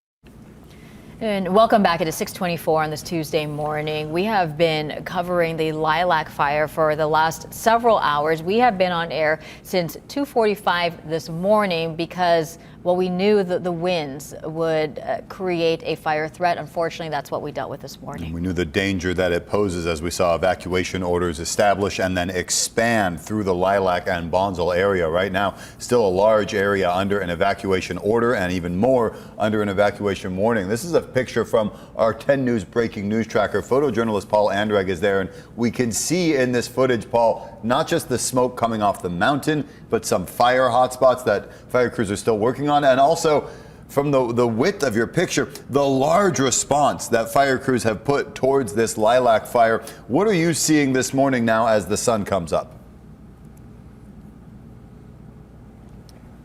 Well, you can see a lot of that brush is gone. You still see there's still fire units responding to the scene here. You may remember earlier in our coverage, this road was filled with fire engines. Those fire engines have since moved further down that road or further to the left off here to the backside of the hill over to where like Adam is, and that's where those fire trucks have gone. So they're actually being deployed to areas. We were monitoring the scanner a few moments ago, and they were going to be tasking some of these additional fire resources with just kind of patrolling the area, they said, as the winds are already picking up. So it looks like their weather forecasting may be telling them, and what they're just feeling here at the scene is telling them that they should be on the lookout for any potential spread of embers that could just, again, like we saw with that palm tree about an hour ago, could just flare up, and all of a sudden all these resources have to battle the exact same type of fire, or who knows, a quarter mile away, a mile away. Earlier this morning,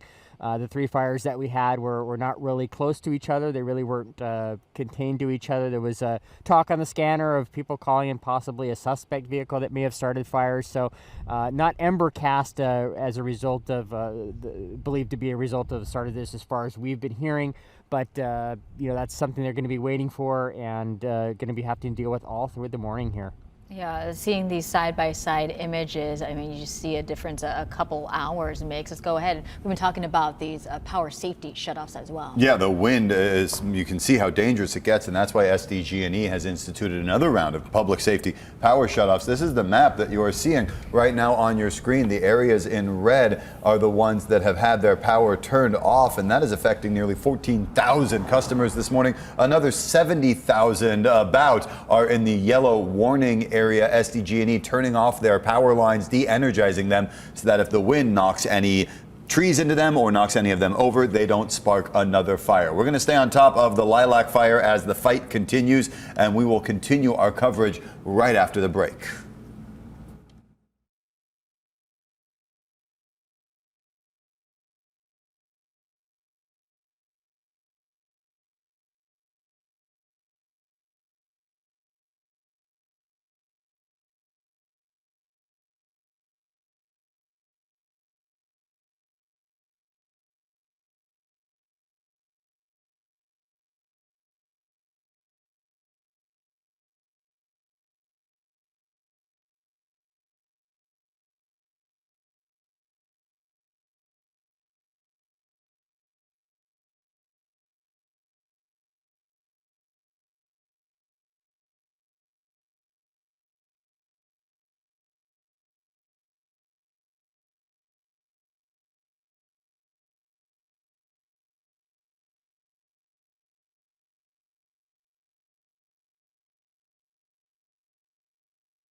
Welcome back. You're taking a live look at the Lilac fire this morning. It is 6:30 on a Tuesday. ABC 10 News has been on the air with this since about 2:45, bringing you continuing coverage of this fire as it burns in the Lilac and Bonsall area. We just got word from the San Diego Humane Society that their emergency response team has arrived at the staging area, and they are helping people evacuate their large animals, something a lot of people in the Lilac and Bonsall area have, are livestock, horses, and we saw back in 2017 the need to move move those out quickly. So the Humane Society is helping with that. There are evacuation orders and warnings all over the area between the 76 and the 15. Right, this fire burning 80 acres at this point. On the phone, we do have retired fire captain with San Diego Fire Department, Bob Lyon. And for transparency, Bob is my father-in-law. Thank you so much, Bob, for waking up with us. You know, you have fought so many fires over numerous years. Can you talk to us just about the response when you're dealing with these wildfires that continue to grow? Sure, absolutely. Well, in the past, we were always concerned about life safety and trying to get the fires out as quickly as possible. The faster you get them out, the safer everybody is. But given the fires that we've had just this recent month in Los Angeles, there's an even greater urgency for everybody to really get on top of these things. So, yeah, the big fear is that you're going to run into a disaster like they had in L.A. and the thing will get away from you. So I know that the guys are probably a little quicker in their pace and they're really getting into it a lot faster. The air attack, things like that, those will be the things that they'll try to get up quickly. At night, it's a little bit more problematic because we don't really know what's going on. You haven't had time to evaluate it during the daytime where they can get a really good eyes on the thing. But the guys on the ground, yeah, they're going to be really getting involved in this. And even though the resources a lot are in Los Angeles, we have plenty down here. We should be able to get the thing handled. It sounds like they're doing a great job on it.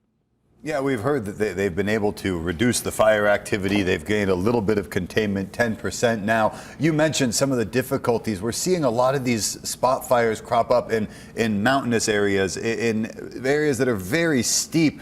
What type of training do the fire crews do to make sure that they can get into those areas, carry all that gear in, and attack these fires where they start?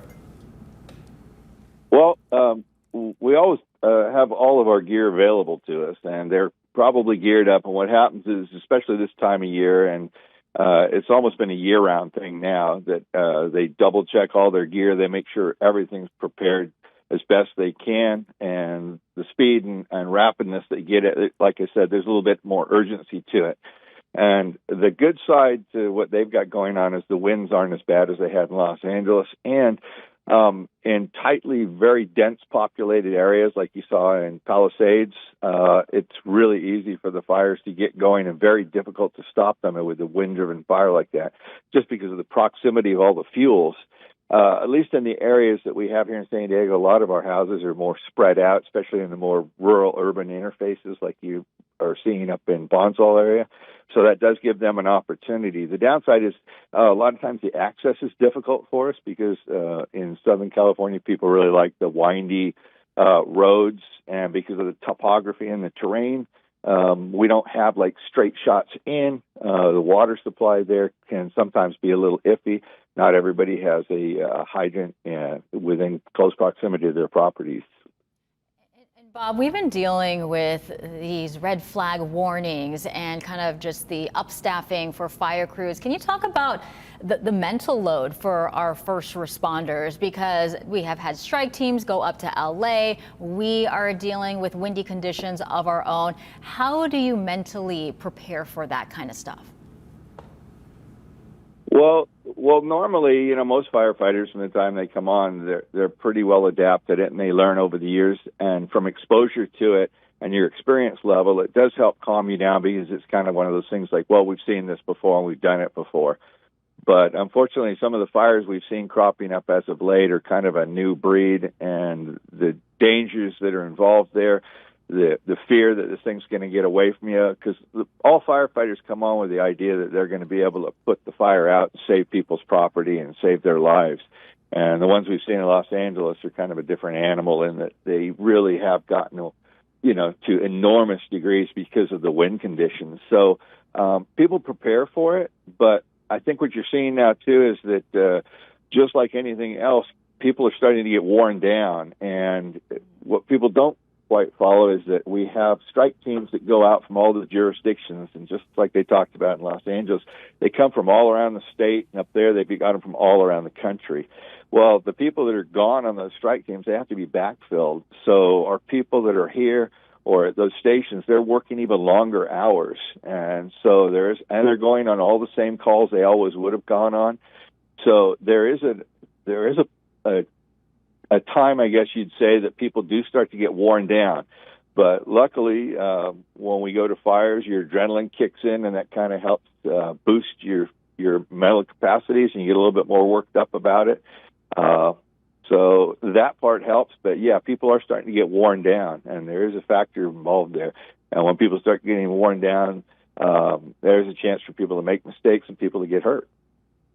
All right. Well, hopefully nobody gets hurt, and hopefully everyone stays safe. Bob Lyon reporting for us here, retired San Diego fire captain. And thanks to you and Mom for always helping us watch the kids. Appreciate it, Bob. All right. You guys have a good day. Bye. We're taking some more live looks. You just saw some video of how fast that fire spread early this morning and how intense some of the flames were. ABC 10 News reporter Adam Campos has been on the front lines of this fire all morning long. He joins us live right now. Adam, what's the sense you get as the sun comes up, as we hear from the fire department that they are making progress? I would imagine there is some cautious optimism and relief, but also a lot of worry still about what could happen if the winds pick up again.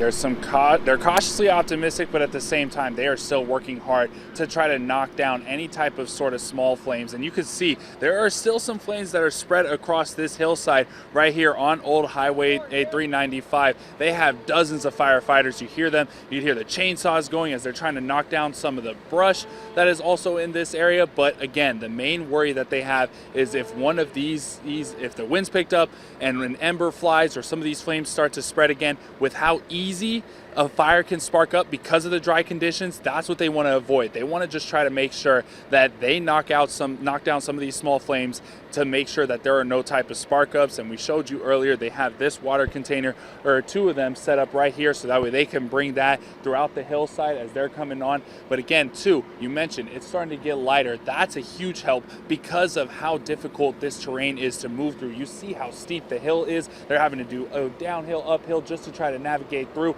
So now that we're starting to get some light, it's going to be easier for the fire crews to actually make their way and maneuver through the hill. And again, it's just going to be about making sure they can knock down any of this forward progress with the fire, and also too making sure that it does not reach any of the homes that are right here on the other side of this hill. And the latest that we know, as we mentioned, 80 acres, 10% contained. That is still the latest numbers that we have according to CAL FIRE. Hoping to get some more information as we go on, and then when we do have more information, we will go ahead and keep you updated. Jared, Mel.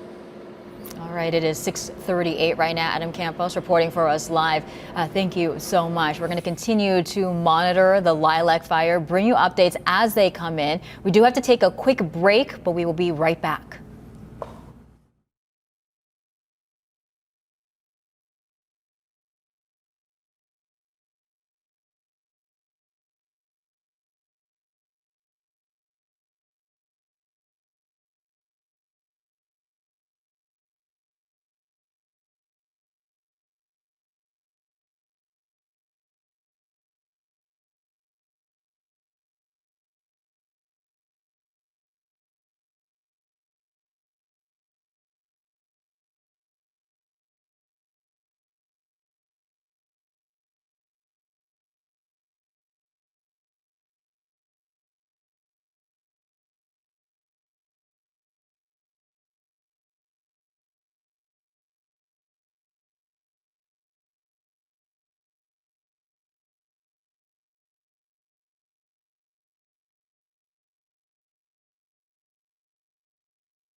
Good morning. Welcome back. It is 6:41 on a Tuesday. Yeah, we're talking a lot about evacuations because that has also changed here throughout the morning as we continue to monitor the Lilac fire. Yeah, we want to give you an idea of some of the evacuation orders and warnings that are in effect right now across the 76 and 15 area, that place where they interchange and kind of run crisscross to each other. So if you are a person who has been ordered to evacuate, you need somewhere to go this morning, the Castle Creek Country Club, that is just south of the evacuation area along the 15 near Gopher Canyon Road. Actual address is 8797 Circle R Drive. That is where they're telling people to go. We're still waiting for confirmation that the doors of the country club are open, but we do know that the Red Cross is there this morning. They have snacks, they have water, they have blankets, they have resources for people who need to leave. We have heard from CAL FIRE that 86 people have been displaced today by the fire. We're not sure how many more have been evacuated as well. Meanwhile, if you have large animals, they are sending those north. This is the California Ranch Company in Temecula, 43101 Anza Road. It is just north of the 79 in Temecula. That is for large animals, so horses, livestock, anything that you have on your property that needs a little extra room for the evacuation. Make sure that you heed those warnings when they come out this morning. If you are under an evacuation order, that's that area in red on your screen, please leave now if you haven't already done so. If you are in the yellow area, kind of south of Lilac Road, get ready. Have your bag ready to go, have your car ready to go, and have your plan for how you are going to get out. You can see on this map a lot of road closures in the area as well, so be sure you are keeping track of all of that. Yeah, and speaking of evacuations, again, if you are told to evacuate, please heed the warnings. We do have our ABC 10 News reporter Olivia Gonzalez-Britt, who is at the evacuation center there in Escondido. Olivia. Good morning, Jared and Mel. Yeah, this is the Castle Creek Country Club, the parking lot where a lot of people have spent most of their morning barely sleeping because it has been cold, and the doors remain locked of the country club. They're waiting until staff gets here to open those doors for people who have been waiting here for the past couple of hours. One of those people who has been evacuated since early this morning is Bob. Bob, you got a door, your door was being knocked by firefighters this morning. Yes, the firefighters came up and knocked on the door and said, this is an evacuation order. You don't have a choice. Get out now. And you could see the glow of the fire, right? Yes. I could look out our bedroom and bathroom windows and see orange glow, maybe 1,500 feet away, with white smoke going up about 100 feet above it. And it kept getting brighter and brighter. And at that point, there were a couple fire trucks that had gone up the street. We're about 75 feet below the top of a hill. And they were working there, and so we packed a few things quickly and got out and stayed at the bottom of a hill about half a mile away and watched 17 fire trucks make it to the top of the hill. 2 of them went to our house and hopefully saved the house. We don't know. There's no way of knowing. Everybody's blocked off from going there, so we're hopeful that we'll get back in today or tomorrow and find it still standing. We cleared over 100 feet around the house. It's just pure dirt, so there's nothing to burn, but you can always burn from distant embers coming at the house. It does have a tile roof, so maybe that'll be enough to keep from burning down. I know firefighters are really hard at work to try to keep all those structures safe. I mean, the possibility of you losing your home, you told me that you don't have a place to go if you can't go back tonight. No, nowhere. And no relatives out here anymore. Her son used to live here, but he moved to Des Moines. Too expensive to live in California. How are you feeling with that possibility being on the line? Well, we'll eventually find a motel, I suppose, in sometime today or tomorrow.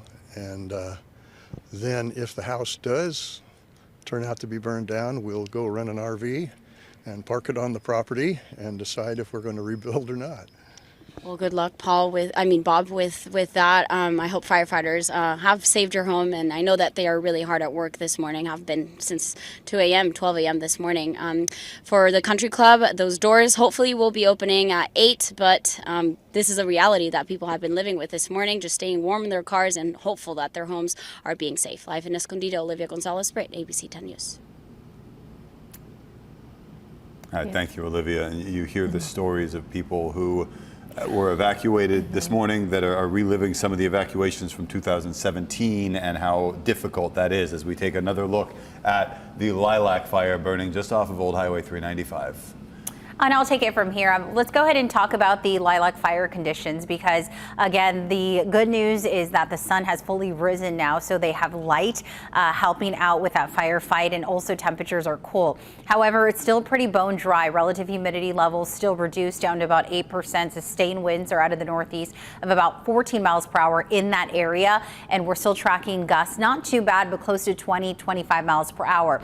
Currently, the air quality, this is likely going to get updated as the morning progresses as well, but it's in that good to moderate level. However, we have that offshore flow, so the winds are blowing from the east westward towards the ocean. If you live near Camp Pendleton, Oceanside, maybe you limit time outside, especially if you're susceptible to those respiratory issues or you have asthma or you're elderly, because we are expecting that smoke to go somewhere. It is going to blow westward out of the east. Wind gusts right now, the strongest winds are still targeting the mountains as well as the foothill communities, and relative humidity levels still bone dry for most of the region, spanning from the coast all the way to the mountain areas. Quick look at the fire weather threat. It will become elevated throughout the day for most of the region, and that goes for the coastal areas as well, for spots between the 5 and the 15. Here's a quick look at some of the tips that you should go by. Bring flammable objects inside, have that to-go kit ready, and make sure that you're always keeping your gas tank near full, and avoid using spark-prone items because we are under that critical fire danger all through today, and then it subsides a little bit on Wednesday. We'll talk more about what you can expect for the rest of the week and the return of some rain, much needed rain that's ahead. Guys. All right, it's 6:48 right now, taking a live look here at the Lilac fire. We do have to take a break. Coming up after the break, we are going to check in with CHP for an update from their vantage point. We'll be right back.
Well, there has been progress made on the lilac fire burning right now in the Bonzel area. This is affecting a lot of people. A lot of people may be heading off to work this morning. We do want to check in now with CHP Officer Hunter Gerber to give us an update on the road situation. Hunter. Hey, good morning. Yeah, this morning, especially the early traffic commute coming out of Temecula down to the San Diego area, it's very backed up all into Temecula. We also have many closures taking place on, the frontage roads that are right next to the freeway. A lot of them on Old Highway 395 and Camino del Rey. And Hunter, when you, as a department, are trying to determine which roads to close and how to maintain traffic flow through the area, what's the calculus there of trying to make sure people can still get down to work? Obviously, the people that drive in from North County every day trying to get to work this morning, but making sure that also they stay safe as they do that. And that's correct. So right now, basically the big roads are Old Highway 395. That's going to be west of the 15 freeway, and that basically expands from the 76 as you head down south into San Diego. Right now, the lilac fire appears to be moving west, so we're trying to keep those frontage roads basically blocked off so that we can get fire, easy access to get up into those rural areas up there. All right, Officer Hunter Gerber with California Highway Patrol keeping us updated on everybody that needs to drive through the area. Thank you very much, Officer Gerber. All right, thank you. Bye.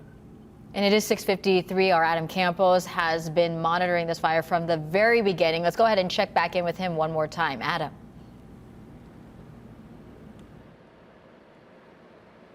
Jared, Mel, the good news is we're starting to see more of the flames on this hillside off of Old Highway 395 start to die down, and there's still multiple firefighters that are up there. And I just spoke to one of the firefighters. They're telling me that some of their crew are carrying up 35 to 40 pounds on their back going up of the steep hill, and right now that's the main focus that they have, is just trying to make sure that there are no other spark ups that happen on this hillside because of the dry terrain, and also too because of how hard it is to maneuver through the hill. But luckily now with the sun coming up, they're able to see a lot more, actually get a better visual of where they need to try to knock down some of the flames that still remain. As we know right now, the fire remains at 80 acres and it is 10% contained. We're going to go ahead and keep you updated on air and online as we learn more here at the Lilac Fire. Jared, Mel. Adam, we have some footage from earlier this morning, and we saw how intense the flames were and how much fire crews were scrambling just to get the upper hand on this early on. Take us through some of the firefight that you saw and what it was like to be there on the front lines of that fight.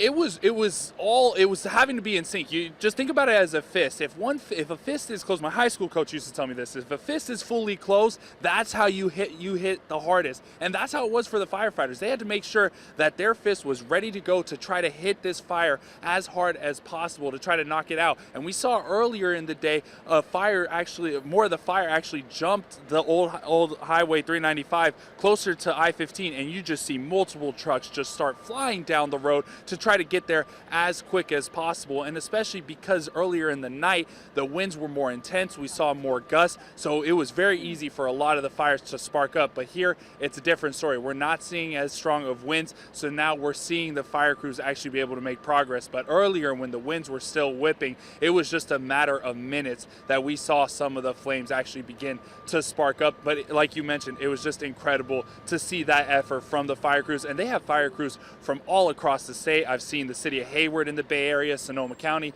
We saw a crew from Oregon. So it is an all hands on deck effort to try to get this fire out.